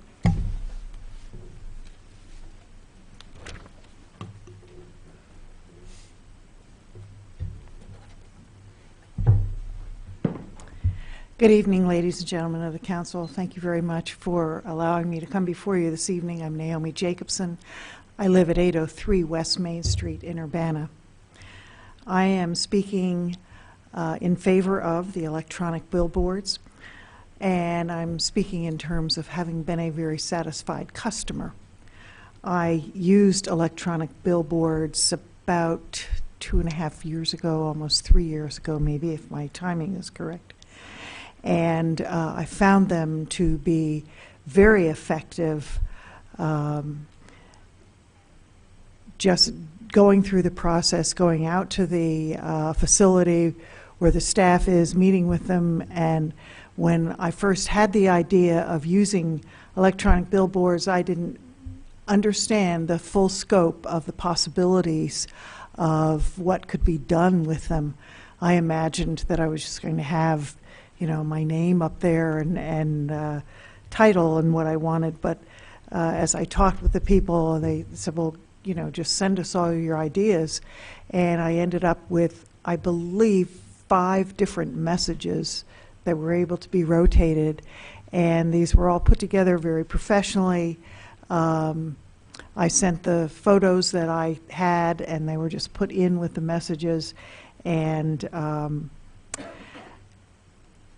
then what I learned was that not only could they create all of these messages and they looked beautiful, but if I needed to change any or if I wasn't satisfied, I just needed to send an email, and wow, it could be changed because of it being electronic. Had these been static or the vinyl billboards, and I had agreed in the first place to something that went up, that would have been, you know, for me to worry about how to fulfill the contract that I had with them, how they, you know, would work together. And so it's a much better way to do business. And actually, before I had seen the electronic billboards and only the static ones, my thoughts had been, oh, I would never want to use a billboard. They just don't look good. If you try to put a photo on them, they're not as good to me. And when I saw the electronic ones, I thought, this is really good for whatever someone's message is. In my case, it was political, but when you think of businesses that would want to use them, their messages can be just conveyed in a much more professional looking way. And so messages are easy to change, they can be relevant, they can stay up to date. When I think about the city of Urbana, and I would assume some of the council's responsibilities, I think about economic development. And am I not correct that part of what you should do is be encouraging economic development for the city of Urbana, and not discouraging companies from doing modern, up-to-date business in the city of Urbana? You know, we talk about competition with our sister city, and they're already ahead of us in this game, and I don't think we should let them stay ahead of us. Urbana should be attracting businesses, not turning them away. I believe that if we had them here in Urbana, we'd be able to promote city and township businesses and events, get messages out very quickly and easily and almost instantaneously. You have 1 minute, Ms. Jacobson. Thank you. It would give Urbana businesses another opportunity to advertise and promote their businesses right within our own city. And finally, I think Urbana should embrace this new technology rather than reject it. Urbana's the home of the University of Illinois, where great things like this are developed. I'm not saying this was developed there, but to turn down late technology in advertising, I think would just be absolutely wrong. So I encourage you to accept electronic billboards for the city of Urbana. Thank you. Thank you. Here's a question for you. Naomi, we've talked about reducing the total number of billboards. Do you like that idea? If, like, an electronic one can do 8 different messages, do you think it's reasonable to ask for a reduction in standard billboards as a trade-off, or you just think the more the merrier? I didn't come prepared to talk about the number of billboards you have. Okay. Any further questions for Ms. Jacobson? It's just a direct comment. In point of fact, the liquid, the LED, was invented in Urbana, That's in right. our electrical engineering building on our That's campus right. in Urbana. Holonyak, by Professor Holonyak. Thank you, Naomi. Okay, that's the end of public input on this particular issue, and the staff is ready to give their report.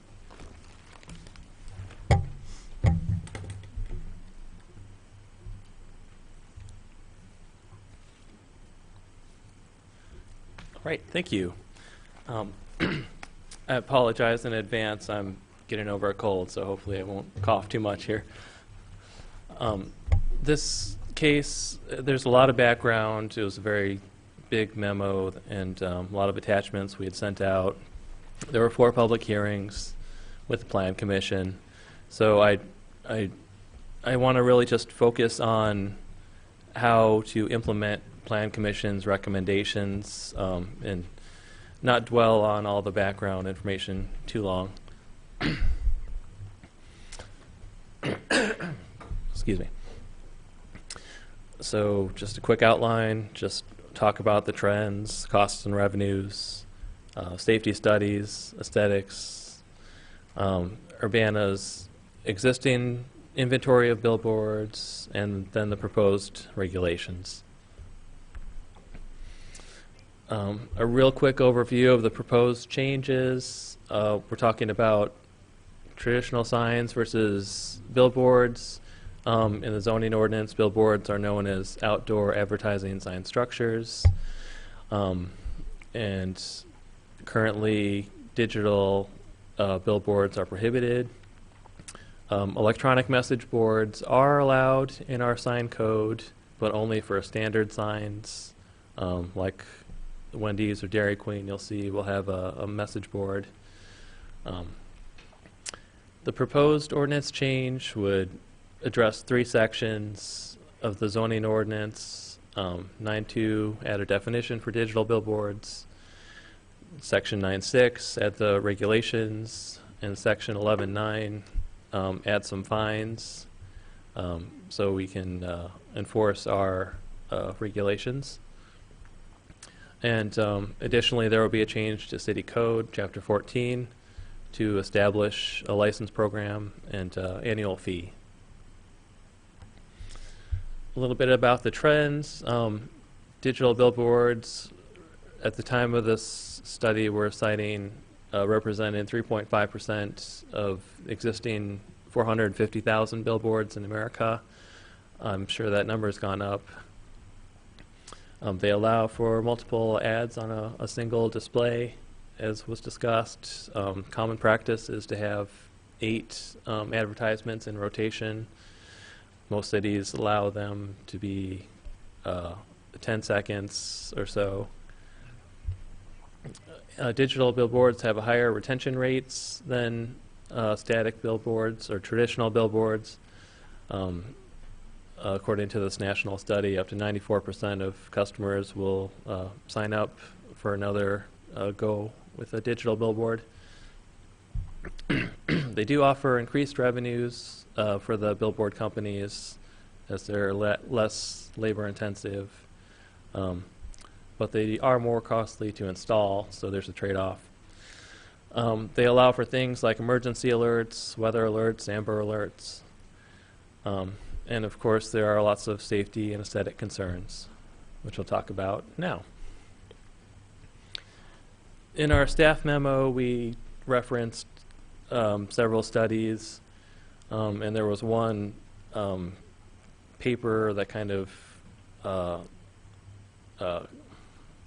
referenced several other studies. So that one paper I would recommend you read, although it was very long.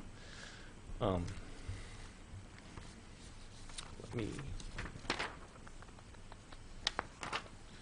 Okay, I don't have the title on that, but it's referenced in the memo. There's also an American Planning Association zoning practice bulletin, which we included in the memo, which discusses a lot of the issues that we've been considering with Plan Commission. There were studies from University of Toronto, the Federal Highway Administration. There weren't a lot of, it was hard to find truly independent studies. A lot were either supported by the billboard industry, some were supported by Scenic America, which is against billboards. So we had to go out of the country for some more recent studies. One was the Swedish National Road and Transport Institute. Various other studies we looked at. In terms of the safety studies, the findings were any distraction for a driver for longer than 2 seconds is unsafe. So that's kind of the standard that all these studies looked at. How long are drivers glancing at billboards? And the results are inconclusive. Some studies found that drivers glance longer at digital billboards than traditional billboards. Some didn't find any evidence of that. There were a few other findings that were more solid amongst various studies. For example, a billboard of any type is more distracting if it's in the direct line of sight of a driver. Also for digital billboards, animation, video, and scrolling text are much more distracting than a static image. And again, the finding is drivers may glance at digital signs and billboards more often than at static signs and billboards. Aesthetic concerns. Billboards are visually impactful by design. That's their purpose of being, is to draw people's attention as they're driving by and sell that space as advertisements.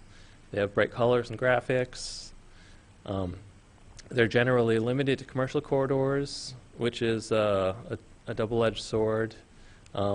Since they're in commercial corridors, they don't bother residences very much, but they do tend to accumulate along with the other signs already allowed in businesses in those commercial corridors, so it can create a cluttered appearance. Our current regulations mitigate some of these concerns, but do not apply to the pre-existing billboards, which were in place when the city adopted our most recent regulations. So just a couple of photos to show you clusters of digital billboards. The top photo is along Philo Road. If you're in the northbound traffic lane, you'll see these 3 signs as you curve over going towards Washington.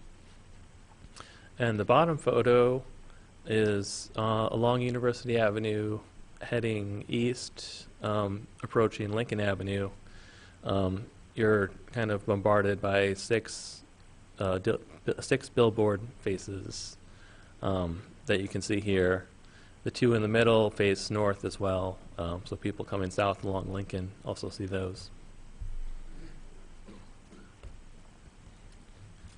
So just to discuss our current regulations, these are in section 9.6 of the zoning ordinance. And there's a lot of controls on establishing a new billboard.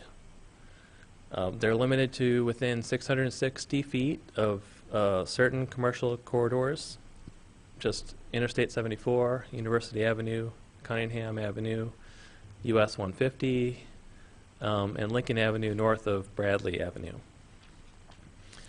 They're only allowed on private property in the B3 and B4 business districts, or also in the IN1 and IN2 industrial zoning districts.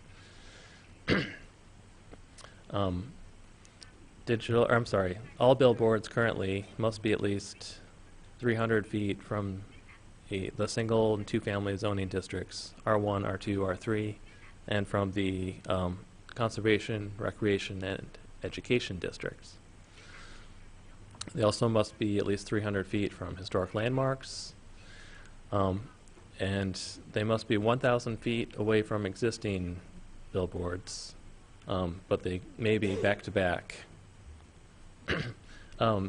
The ordinance prohibits billboards and TIF projects. There's a height limit of 35 feet in the business districts and 40 feet in the industrial districts. So because of that, you don't see many oriented towards the interstate along Urbana. And there's an area limit of 300 square feet, which for digital displays, it'll be a flat 300 square feet. There's no irregular shapes for digital billboards. So here's an exhibit which is showing a map of Urbana. The orange dots are kind of hard to see, but they represent all the existing billboard structures in the city. The blue areas are all of the areas along the commercial corridors where billboards are allowed that meet zoning requirements and buffer requirements from single-family and conservation, recreation, education districts. And I'm going to kind of dive more into the maps in a bit here. So in the city, we have 37 outdoor advertising sign structures with 72 total faces. The vast majority of those faces are 300 square feet. There's one that's larger, 451 square feet. That's the one along Vine Street, just south of University. And there's a smaller one out at the edge of town. 14 of those structures meet the zoning criteria except for the 1,000-foot buffer between billboards. And again, these were all installed prior to that requirement. 3 structures fully comply with our zoning criteria, and the remaining 34 are considered legally non-conforming. So the conforming status is important, as we'll discuss, because non-conforming structures may not be expanded or altered, and converting a billboard to digital would be considered expanding the use. And here is another map which shows the previous the previous elements of all the billboards in orange, the eligible areas in blue.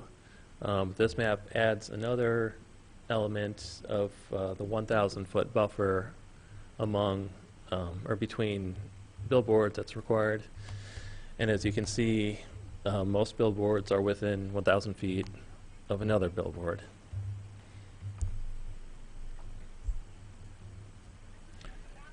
So does that make them non-conforming? Correct. So those would not be eligible for digitalization? Under the proposed ordinance, yes. Here's some photos of billboards. There's the largest one in the city on the left, 450 square feet. On the right is a non-conforming billboard in the B4 downtown central business district. That district prohibits billboards. Here's another one near downtown. This is along University Avenue at Broadway. It's a standard four-faced structure. Some older structures showing some of the architectural cladding, which is now required on the left, and what's apparently a very old structure on the right. So for our survey to bring this amendment that council asked us to consider, we surveyed other cities throughout the country. Digital billboards are allowed in many U.S. cities throughout the Midwest and Illinois. Bloomington, Carbondale, Champaign, Danville, Decatur, Edwardsville, Normal, Peoria, and Springfield all allow for digital. And they regulate several aspects of the signs, which I'll discuss because our proposed regulations also would address all those aspects.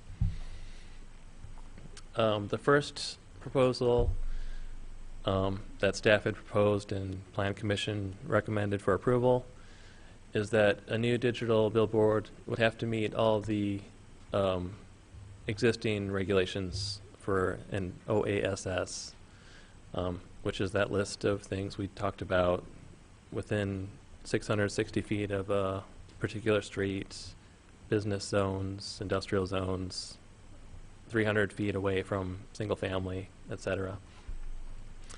All those criteria must be met. And existing non-conforming structures could not be expanded or turned into digital. Another aspect I want to mention is the proposed fines for digital billboards. If they were to not conform to our ordinance in terms of dwell time or lighting limits, any other standards, we're proposing to institute a ticket of $100 per occurrence, which would be equivalent to $100 per day that it went on. And we're also, with this, proposing a fine for electronic signs on electronic message boards on regular signs as well, of $50 per occurrence or per day. We discussed all the requirements. The next regulation we're proposing to allow digital billboards would be to limit how frequently they could change. So the dwell time or hold time. It's the amount of time an ad must be displayed before the next ad is displayed. Most cities have limits around 8 to 10 seconds, but there are several cities scattered throughout the country that have higher limits, up to 6 minutes, and one city was even 20 minutes. Again, faster change times have the potential to be more distracting. If you're sitting at a light and it changes a few times, that could distract you from paying attention to the road. Plan Commission recommended a 90-second hold time, and that's basically consistent with the longest stoplights that are along these corridors. those stoplights can be up to 110 seconds or so, but a Plan Commission recommended a 90-second hold time. And mostly that's as kind of a concession or a midway point between what Adams had asked for, which was 10 seconds, and what staff had originally proposed, which is 3 minutes of hold time. We had proposed to match our existing requirements for standard signs. And again, animation, video, swipes, transitions, 3D effects, all that would be prohibited.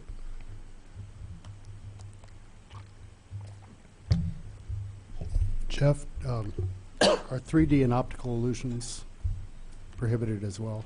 Yes. Okay. Thank you. Dennis? Staff recommended to be consistent with current digital small signs, a flip time, or they call it a hold time of 3 minutes.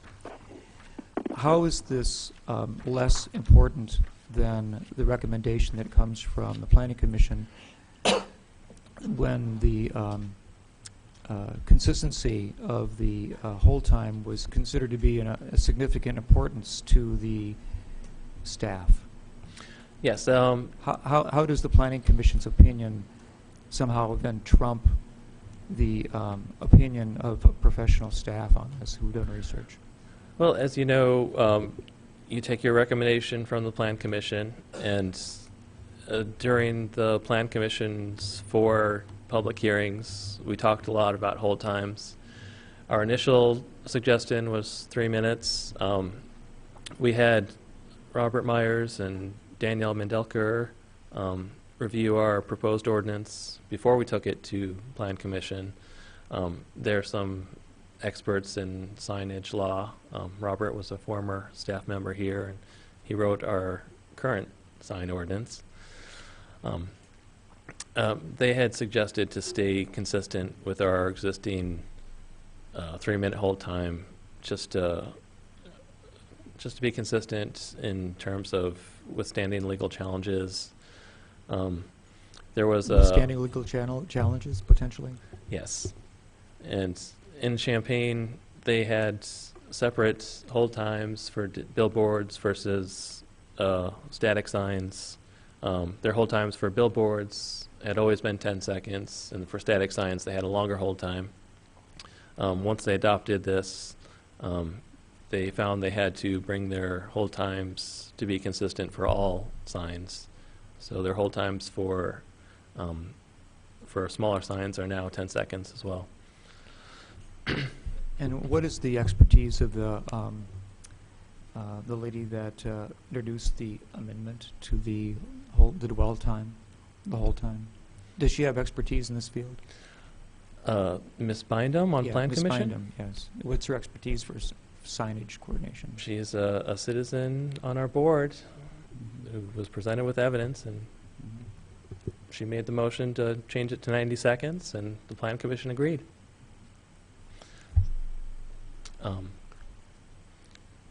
So the next regulation is illumination. There's lots of different ways to look at illumination. Different cities measure nits, foot candles, watts, or just a qualitative statement. Champaign only has a qualitative statement that the light levels of their billboards must adjust to meet ambient levels. We believe foot candles would be the easiest way to measure and uphold standards, since we have an existing standard of lights. Digital signs cannot exceed 0.3 foot candles above ambient light levels. And this is kind of an industry-wide accepted standard. There's a table of different distances that you measure that from, depending on the area of the sign face. But since a digital billboard is pretty much always going to be 300 square feet, that measurement distance we're proposing to be 150 feet to meet the industry standard. And additionally, to protect nearby residences, we're proposing, or Plan Commission has recommended that digital billboards be shut off from midnight until 6 a.m.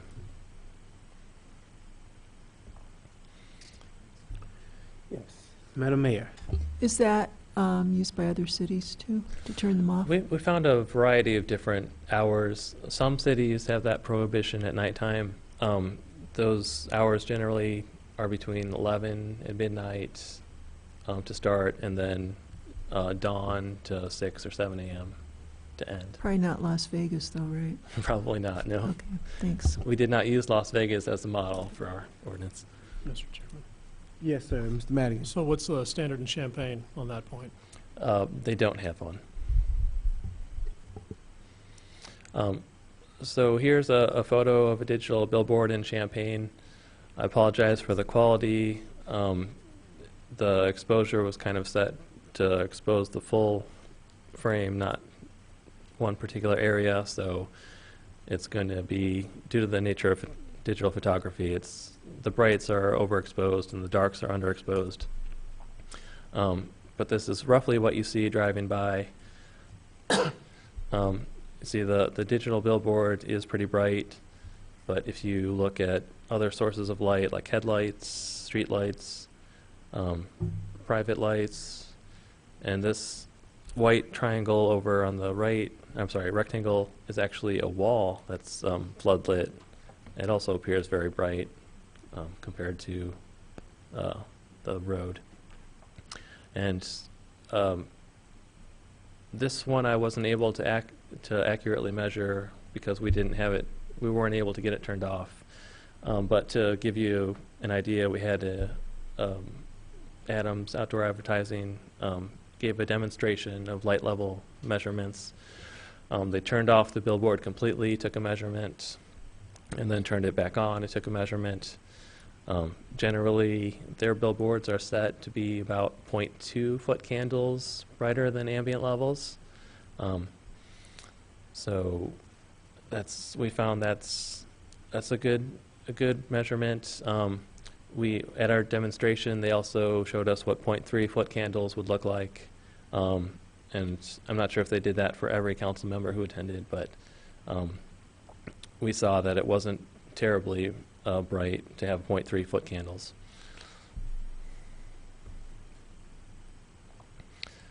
Okay, safety provisions. This first one is something that's unique to Urbana. We haven't found in other areas. We want to prohibit digital billboards from being in the direct line of sight of drivers looking at upcoming traffic signals. So we haven't defined that exactly, but the city engineer would help with measurement of that whenever we get an application for a digital billboard. Emergency alerts, we're proposing to have them tied into Metcad, which is the same language basically as Champaign has. Metcad would be able to take over a billboard for emergency alerts and Amber alerts, those types of things. And malfunctioning billboards, if a billboard's malfunctioning, it's required to have a setting to default to the lowest brightness setting, so it's not blindingly bright at night. And the last regulation we're proposing is a trade-off. Many cities have this where they allow for new digital billboards only if existing billboards are removed. The average on the country was 1.5 to 1. Some cities go as high as 4 to 1. Champaign has this system. They have a sign bank. Excuse me. They have a sign bank where for every sign that's taken down, a new sign can be taken up or put up. It's 2 signs to 1 throughout most of Champaign. If they do it within the campus town and downtown area, it's 1 to 1. So that's an incentive to remove from campus town and downtown. Staff's proposing a similar requirement and to incentivize removal of signs from downtown, to remove clusters of signs, and to remove other non-conforming locations. So the way this would work, in general, to put up a new billboard in a conforming location, in general, to put up a new billboard, if you're taking down a conforming billboard, you'd have to take down 4 square feet for every 1 square foot you want to add. If you're removing from the downtown area, that ratio would be 2 to 1. If you're removing from a parcel that has another billboard face or a cluster, that ratio would be 2 to 1 again. Any other non-conforming location, that ratio would be 3 to 1. And those incentives would not be cumulative. The most potent incentive would apply if multiple applied. Yeah, could I Yes, ask a Eric. question? Given these ratios and given the illumination that is on the existing boards and the light that you would anticipate being emitted from a digital board, would you expect the total amount of billboard emitted light at night to go down, or in the city, to go down or up?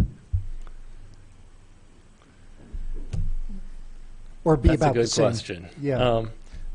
Total amount of emitted light at night. Yeah, because you'd take Right. down some faces. Yes. You'd add some other faces.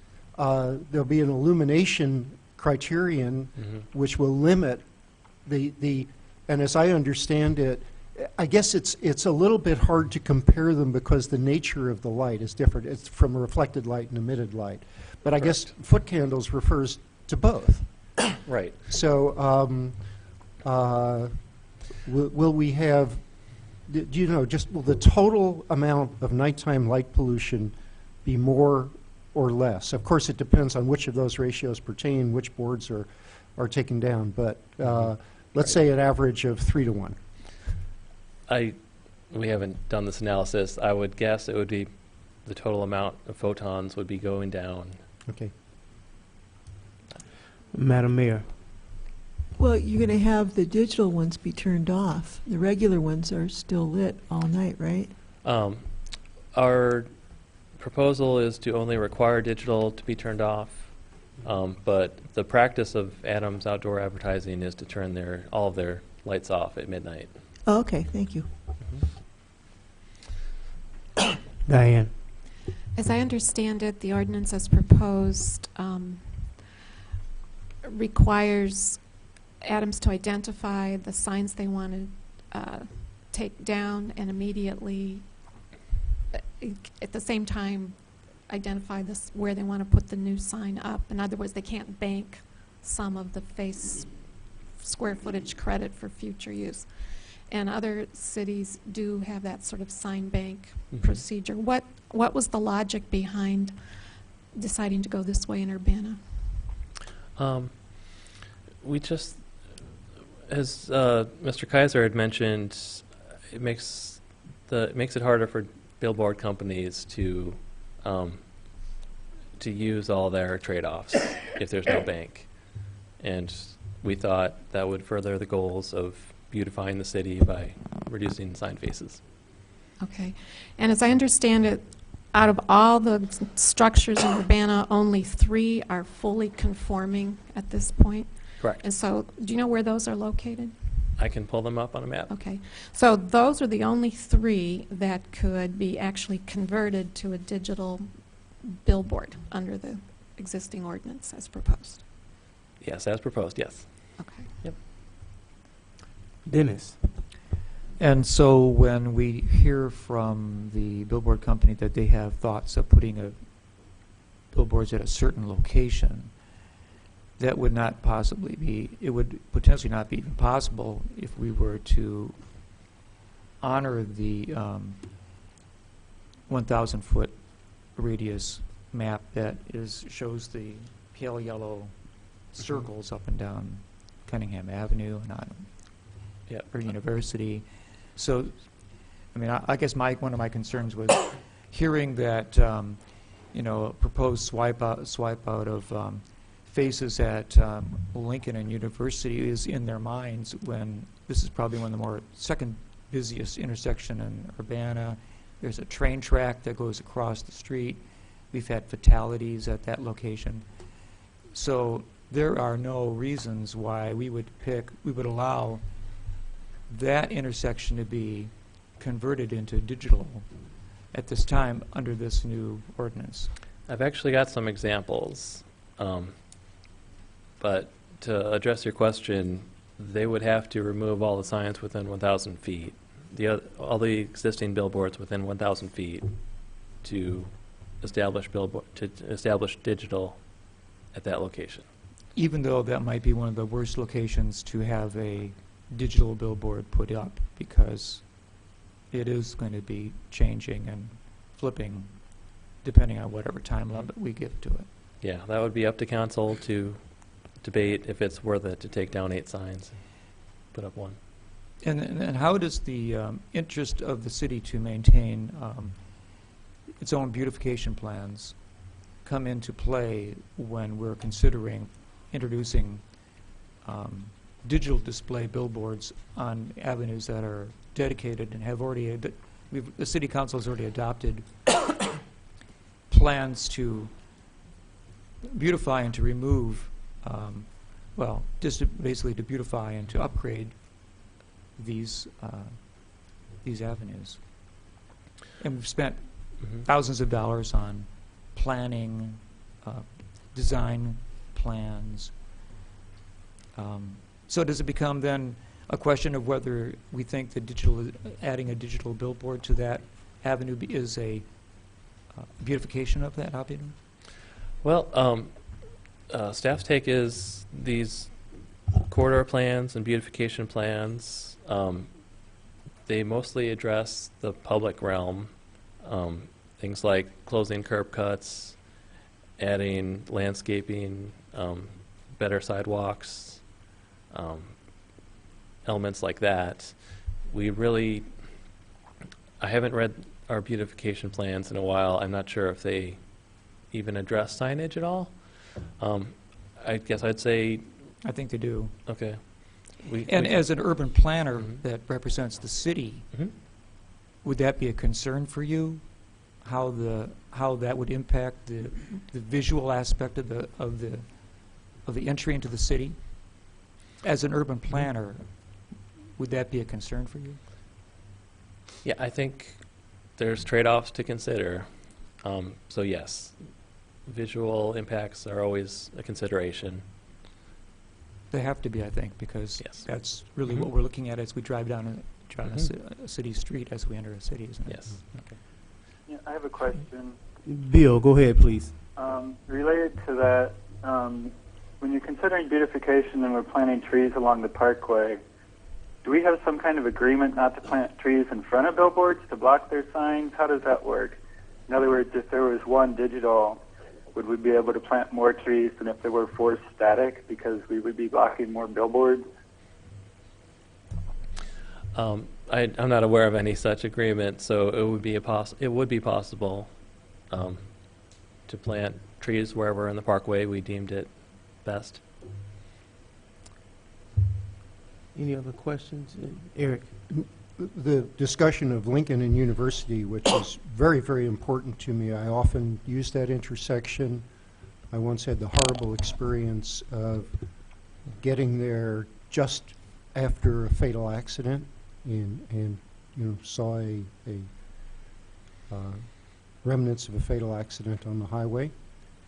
We're talking there, are we not, if there was any change there, of replacing a cluster of 4 or 5 billboards with one digital board. Yeah. Could I run through the example? Sure, yeah. Sure. So at this intersection, there are 5 structures and 8 total faces of billboards within 1,000 feet of each other. So to convert any of them to digital would require all of them to be removed. And if you take a close look at the map here, the pale yellow area is the 1,000-foot buffer. The bluish, greenish area is the underlying zones where billboards are allowed.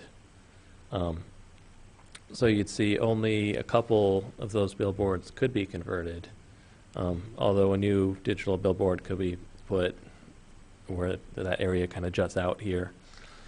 And so to establish a new billboard of any kind here, those 8 faces within 1,000 feet would have to be taken down. Under the proposed ordinance, they'd all be considered a cluster, or they're 2 separate parcels with clusters. So it would be a 2-to-1 replacement ratio. Up to 4 new faces could be installed right away. Up to 4 new digital faces could be installed. But only one face, or only one structure, which could have either one face or back-to-back faces, could be installed in this location. So the additional faces could be installed in conforming locations elsewhere in the city, either replacing a conforming billboard or in a new conforming location. And actually, if I could just wrap up the presentation and then we can look at the map Ms. Marlin asked for. The final component is a licensing program for billboards. Plan Commission's deliberations, they were very emphatic that there should be a fee or a tax associated with digital billboards. We talked to the legal division, and the city is not allowed to establish a tax for something as narrow as only digital billboards. But what we can do is a license program that provides a service and the fee that pays for that service. So the service would be the city would inspect those billboards to make sure they're not too bright or changing too often. Once a month we would go out there at night. So it would be nighttime pay for planning staff.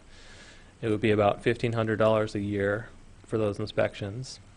So that's the proposed fee we would ask for.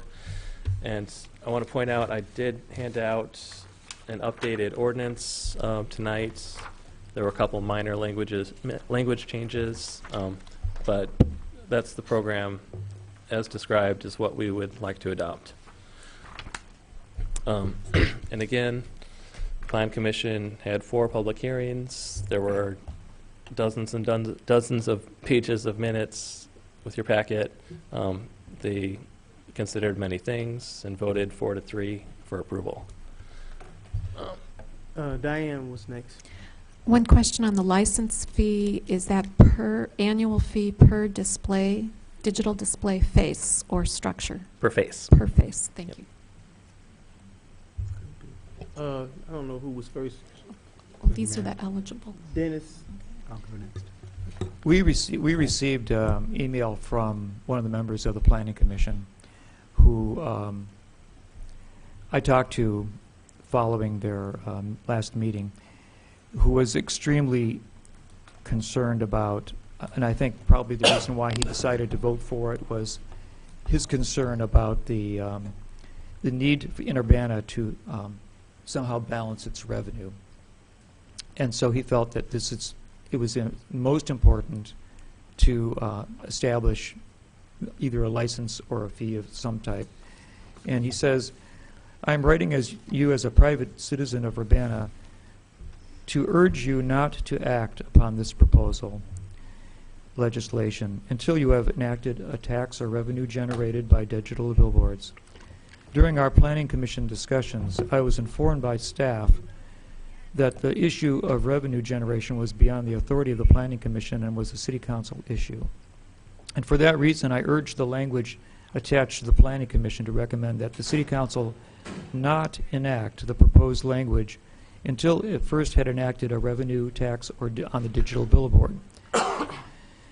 Digital billboards represent a permanent structure involving hundreds of thousands of dollars investment per each sign. They are required to be permitted and inspected by building safety inspectors, and arguably should be assessed and taxed as real property. However, the national and state outdoor advertising lobby has successfully in many states to get the state legislatures to ban taxes on sign structures as real property, and this is apparently true in Illinois.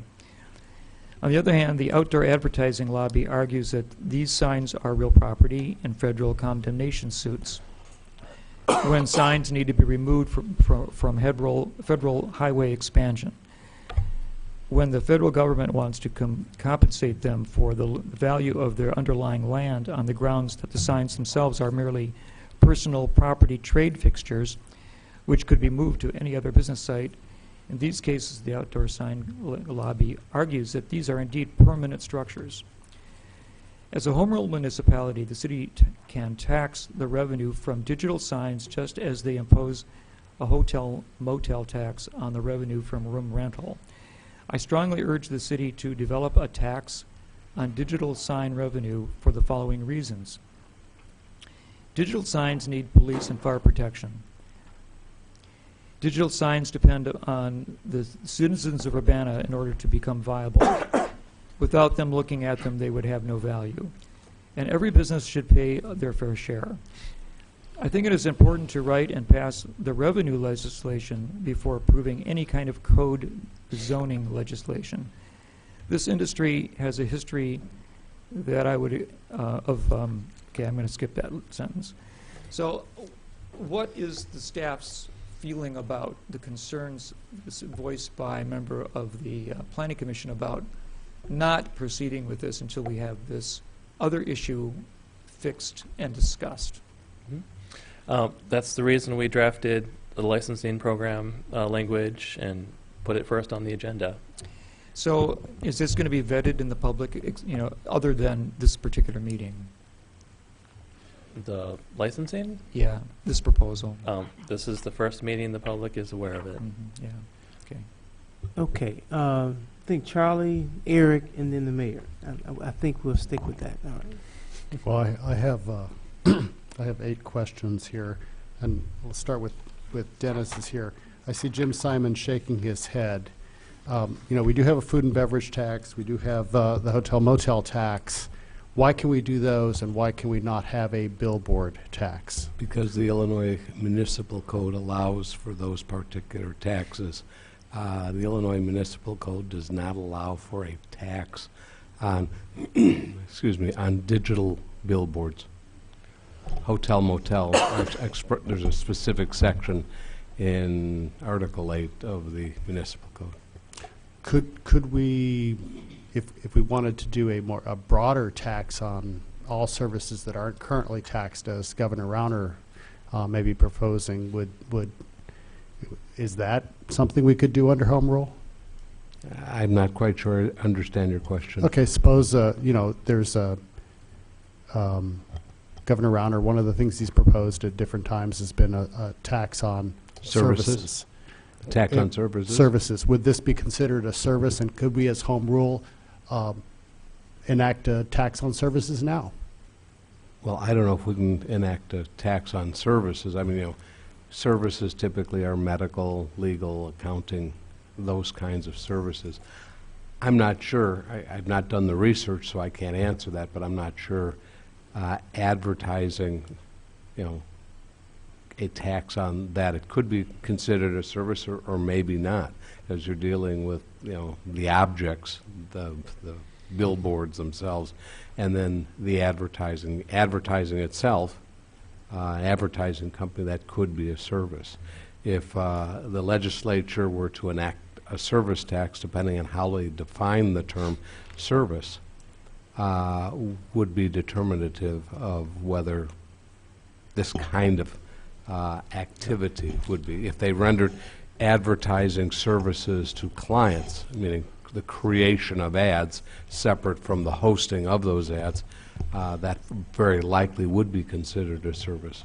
Okay, so we'll leave that one. Okay, Jeff, suppose, and one of the concerns I have is actually University Avenue, so that's where, this will be a two-part sort of thing. Can they mix and match? Could they do digital on one side and a static sign on the flip side of the structure? Yes, that would be allowed. Okay. Yeah, because my concern on University Avenue in particular is I can see a digital sign that would face, that people coming southbound on Lincoln would see on their right, say, but a digital sign that faced south could be problematic for people that are driving north, turning west, because that sign could potentially be in their line of sight. So I think there's a little concern there. So the line of sight issue really concerns me with respect to anything done at University Avenue. And I think that needs to be more clearly defined before we move forward on this, exactly what we mean by line of sight and what that range is. Really, I think that's extremely important because we do not want to exacerbate problems at intersections that are currently fairly complicated. Again, another one that could be exacerbated would be at 5 Points at Cunningham Vine University, where a sign there could potentially create a distraction. So that's sort of a mix of a comment and a question there. Another one is you included R1, R2, and R3, which are low density residential.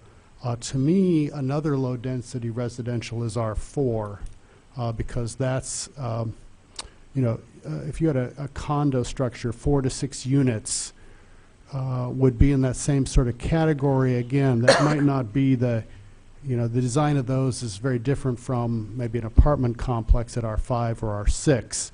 So I would like to see justification for including or not including R4 from staff.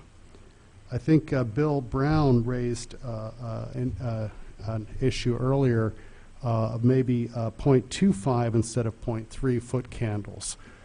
I could see the difference from in jumping up to 0.3. And I think, Bill, correct me if I'm wrong, I think, wasn't it you who suggested 2.5 would be a little bit better? I think I noticed that some other cities, especially in Wisconsin or I think it's Michigan, actually had 0.2. And when we looked at the billboards out on Neal Street or Market, whatever that was, they seem to be about 0.22, 0.25 over ambient. So yeah, I think 2.5 would be good. I would support that. Yeah. So again, another one would be, if the signs are currently 0.2 to 0.25 and 0.2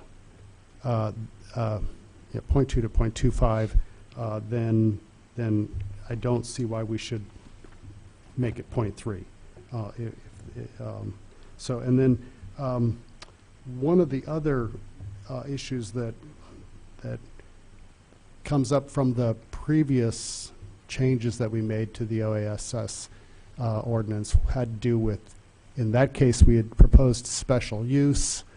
Litigation was threatened because of all the non-conforming and stuff like that.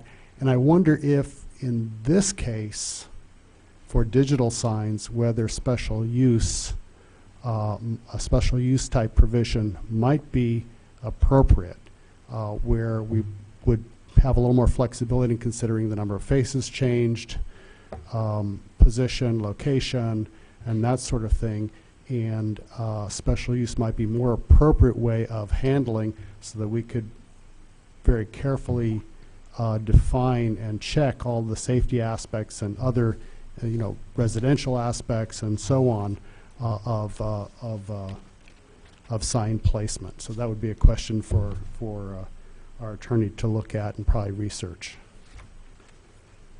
And then the final one is, the final thing is, again, a question of, goes back to something Diane brought up in the incentives here. if you're really going to offer incentives, and there are some signs that we really want down, in say B4 residential areas, then again, a certain amount of flexibility might be in order. Again, this sort of goes back to the special use type situation where some horse trading might be appropriate. And so I'm a little concerned that the incentives, though, you know, I agree with the overall principle that, and I alluded to it earlier when I questioned Mr. Kaiser, is the issue is, you know, we have too many signs cluttering the environment now. Digital billboards give you 8 signs for one, in a sense, 8 advertisements for one, or 6 to 1, you know, however they add the number of ads in there. So this is a chance to cut down on the visual clutter. I think that's an important component that staff has done a really good job on, but we might want to look at tweaking just a little bit those incentives to really address some of the most problematic signs that we have. Thank you. I think that covers all of my questions. Eric. So I have 2 questions, I think, unless I think of the third one.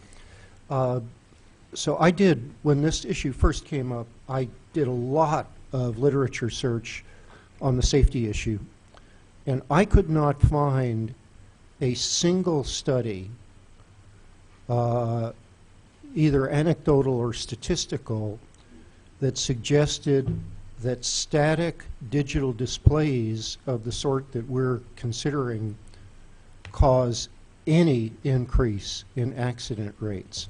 And I didn't find anything like that in your, so the question, that the safety hazard from these is, am I right in saying that the safety hazard from these is hypothetical, but that there's no actual evidence to support the assertion that these would be a safety hazard? Yeah, we didn't find any statistical significant correlations in the studies we looked at. Now, the second question I have is, way back, you know, the people from Adams talked with many of us individually, and one of the issues that I raised at that time was the question of whether, and I'm reminded of it by Mr. McCullough's note that he would favor public billboards. One of the issues that I raised then was whether some fraction of billboard face time on an electronic billboard might be reserved for public service announcements that the city, in fact, could administer and, you know, sort of have a process for the content of those. And so I was a little, I guess I was both surprised and disappointed to see that that didn't come out in the ordinance or seem to have emerged in the deliberations of the Plan Commission, because, as I recall, the Adams folks were were quite felt that they could accommodate that, and in fact said that it was done in other cities. So I wonder about the possibility of including that as part of a license agreement. That's a good question. I think there could be content neutrality issues with putting it in the regulations and zoning, but I hadn't considered putting it in the license program. I don't know. Mr. Simon has an opinion. Another issue to be researched. Yeah. Okay. Yeah, but it is apparently it is being done in other cities. Okay. I don't know. The mayor was next. Yeah. On the safety issue, wasn't there the statement that it was 0.2 seconds or 2 seconds or whatever distracts people? Yes, more than Okay. 2 seconds is dangerous. Well, I have a question about just the process of getting it from the Plan Commission to the council. They sort of did a conditional motion, and now they're saying that first condition isn't being followed, so does it make sense to send it back to them? Or do we just say they've done their job, whether we can conform to their motion or not? From staff's perspective, we've met their condition by proposing the license and fee. But they don't see it that way, or at least one of them doesn't. Yeah, but the overall commission, I Okay. think, would be fine. All right, thank you. Diane? You were going to show us where the three Yes. conforming billboards are that could be converted to digital without an issue. Yes, and here they are. One is here on Lincoln Avenue. Can't read that. Between Kettering Park and Killarney. Mm-hmm. Let's see, the other one is up here along the interstate, kind of behind the cemetery. And the other one is here, right at the corner of Cunningham and Vance Road.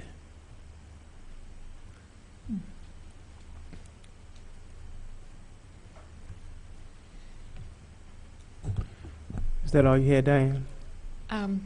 Well, I would make a, yeah, it is.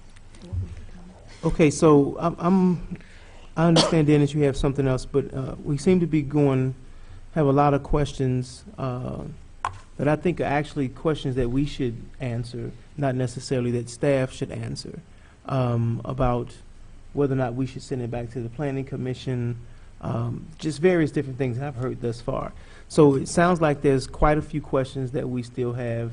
I'm wondering if we need to do some sort of study session on this, or if we need to have further discussion about this, but I don't think that we're going to get all the questions answered tonight.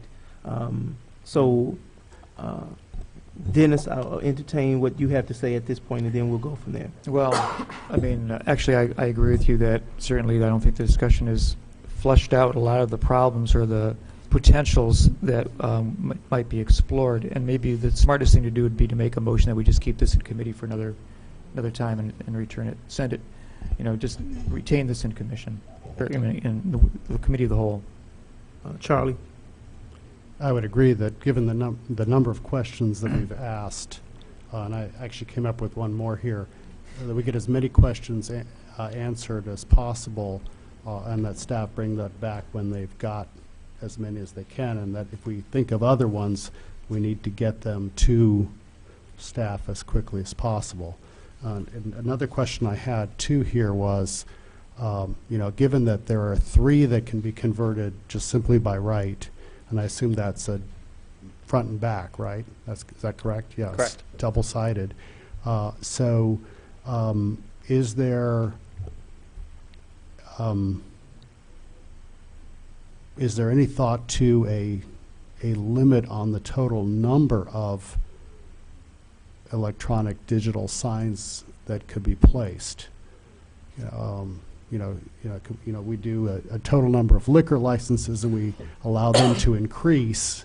We control that. We have in theory, we had the same thing with our betting parlor type situation here. Should we set a limit on the number of digital structures or digital faces that we allow, and control that growth over time? Dennis? Oh, I'm sorry. Go ahead. Well, then go ahead and answer, Jim. I assume you were asking a question of legal. Yes.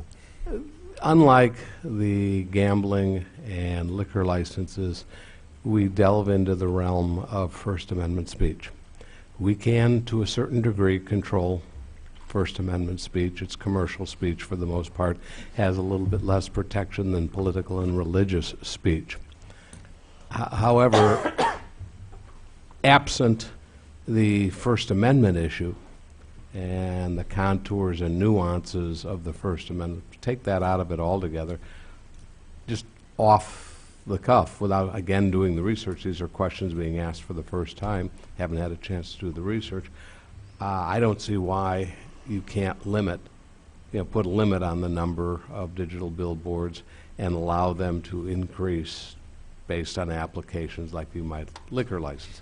But with that said, again, I think we'd have to do the research on it, because this is kind of a mixed use, and CD would have to be involved in this too.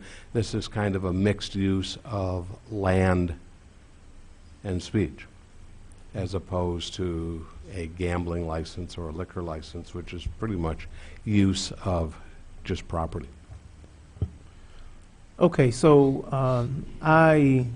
I'm supportive of us moving this, keeping this in committee for now and further in the discussion, but I want us to have a time frame of some sort. I think that Adams has been approaching the city and trying to do their best to meet the requirements or to to speak to the issues that are being raised. So I wouldn't support this just sort of being put out there and saying it'll come back some other time. We would have to have something specific as to when we would speak to it again. Charlie. Why don't I make a motion here then that we keep this in committee and we expect staff to bring this back, if not in 2 weeks, by 4 weeks from now. So we have by our second committee meeting. Is that a reasonable amount of time for you folks, or not? It would be 5 weeks with the 5, fifth Monday. okay. I'll second that. So is the implication of your motion, Charlie, that 2 weeks is better than 5 weeks, but 2 weeks may, if the staff can't do it in 2 I weeks, give then- them, I want to set an upper limit of by 5 weeks from now. If they have it in 2, that's fine, but if not, and I know we have a lot of stuff coming up in 5 weeks, if that gets all, and that's what I say, we got to get all the questions out there that we can think of, and I've put my laundry list together here. I think I got everything from this sticky note onto the piece of paper here. I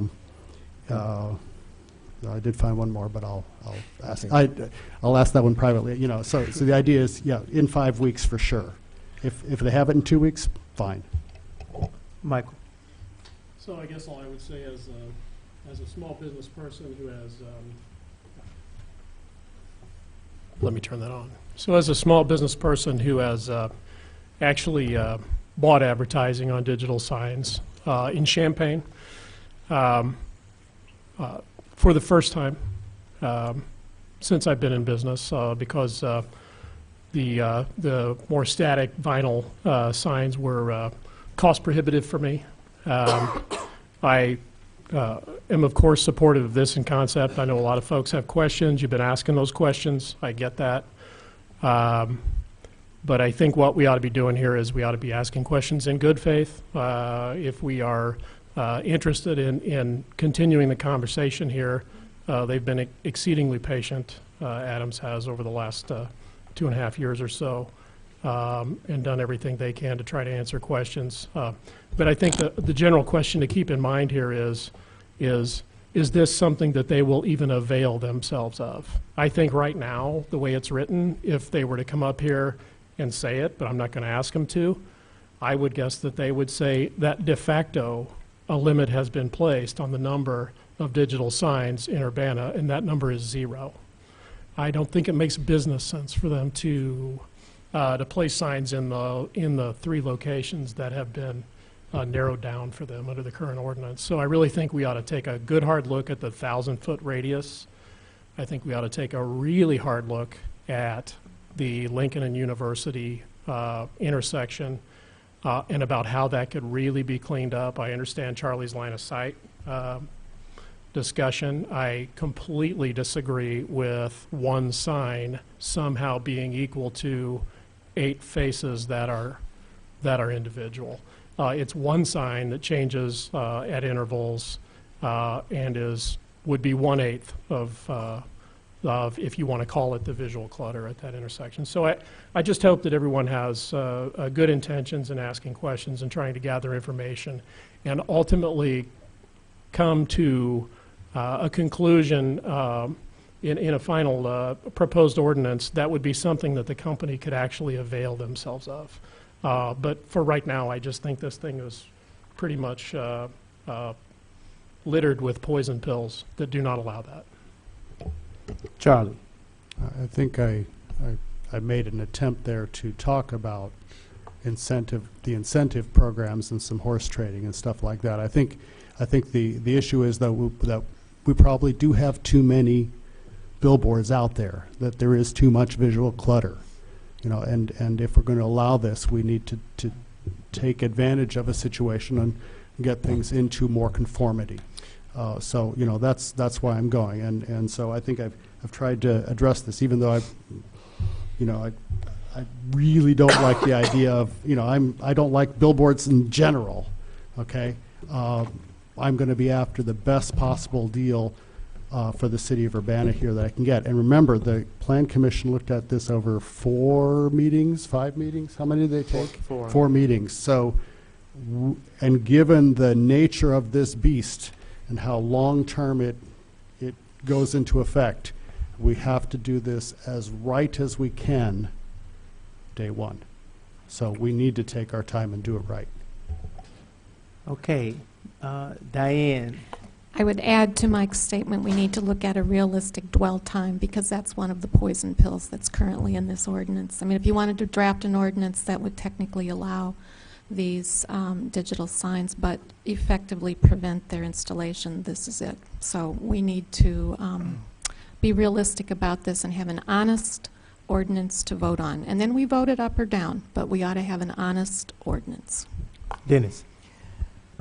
I think that probably the smartest thing that the city can do is to make sure that whatever we adopt truly fits the nature and the intent of our constituents in our community and reflects what is authentic for Urbana, and it may not be what is authentic for other cities.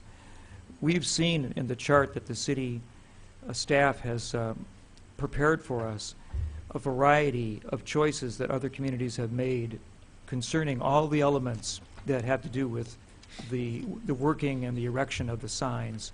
And there are a majority in the summation of that chart. There are a majority of the cities who have established a radiance for their sign structure that far exceeds the one that we're proposing, if you look at it. And I'm not now, for some reason, I'm not finding the exact page that this chart is on, but the overall, okay, here it is. The minimum distance between billboards on average of the, 20 cities that we studied is 1,264 feet distance between static billboards, 1,398 feet between digital billboards. So we are certainly coming in lower than that. And the dwell time that is average for all these communities, 1.6 minutes. That's what the Planning Commission suggests. So my expectation is that Adams will take advantage of whatever opportunity they will have to establish a digital billboard in our community, and probably come back later to try to finesse the agreement. So I'm thinking that that this is probably not I don't see the poison pills. I think that a foot in the door is what they want, and if they're getting it, they'll accept that. Okay, I think we have exhausted the discussion on this particular topic, y'all. We're going to keep this in, okay. Yeah, I thought we had a motion. I thought there was a second. I did, right? So there's a motion. You made the motion, I seconded it. So the attorney would like to say something. He hasn't said much, so go for it. I'm not going to talk about digital signs per se. All I'm going to request council members, a couple of legal questions have been raised that require research. What I would ask that you do is phrase those in an email to both me and CD, because CD has been working with outside expertise in this area. And I'm sure that may expedite, depending on the questions, obtaining the answers that you all are looking for. So, if you could frame, because some of the questions I'm not quite sure I understood. So if you frame them in an email, shoot them to Libby and me, we'll figure out who and how to answer. Thank you. I'm gonna roll the dice here, Diane. And you win. This is not a question or a comment. This is a thank you. I would like to thank the Plan Commission members and city staff for the amount of work they've done over the past few weeks, I should say months, on this issue. I went to 2 of the Plan Commission meetings and watched the other 2 on TV. And this is probably the most exhaustive hearing record I've seen in my time here on the council. So I would like to thank them very much for the time, effort, and thought they put into this. Bill seconds that. We all thank you all for your time. So there's been a motion and a second to keep this in committee now for no more than 5 weeks, probably somewhere within 2 to 5. It's been motion and second. All in favor? Aye. All opposed? Ayes have it. No further business before the committee. This meeting is adjourned.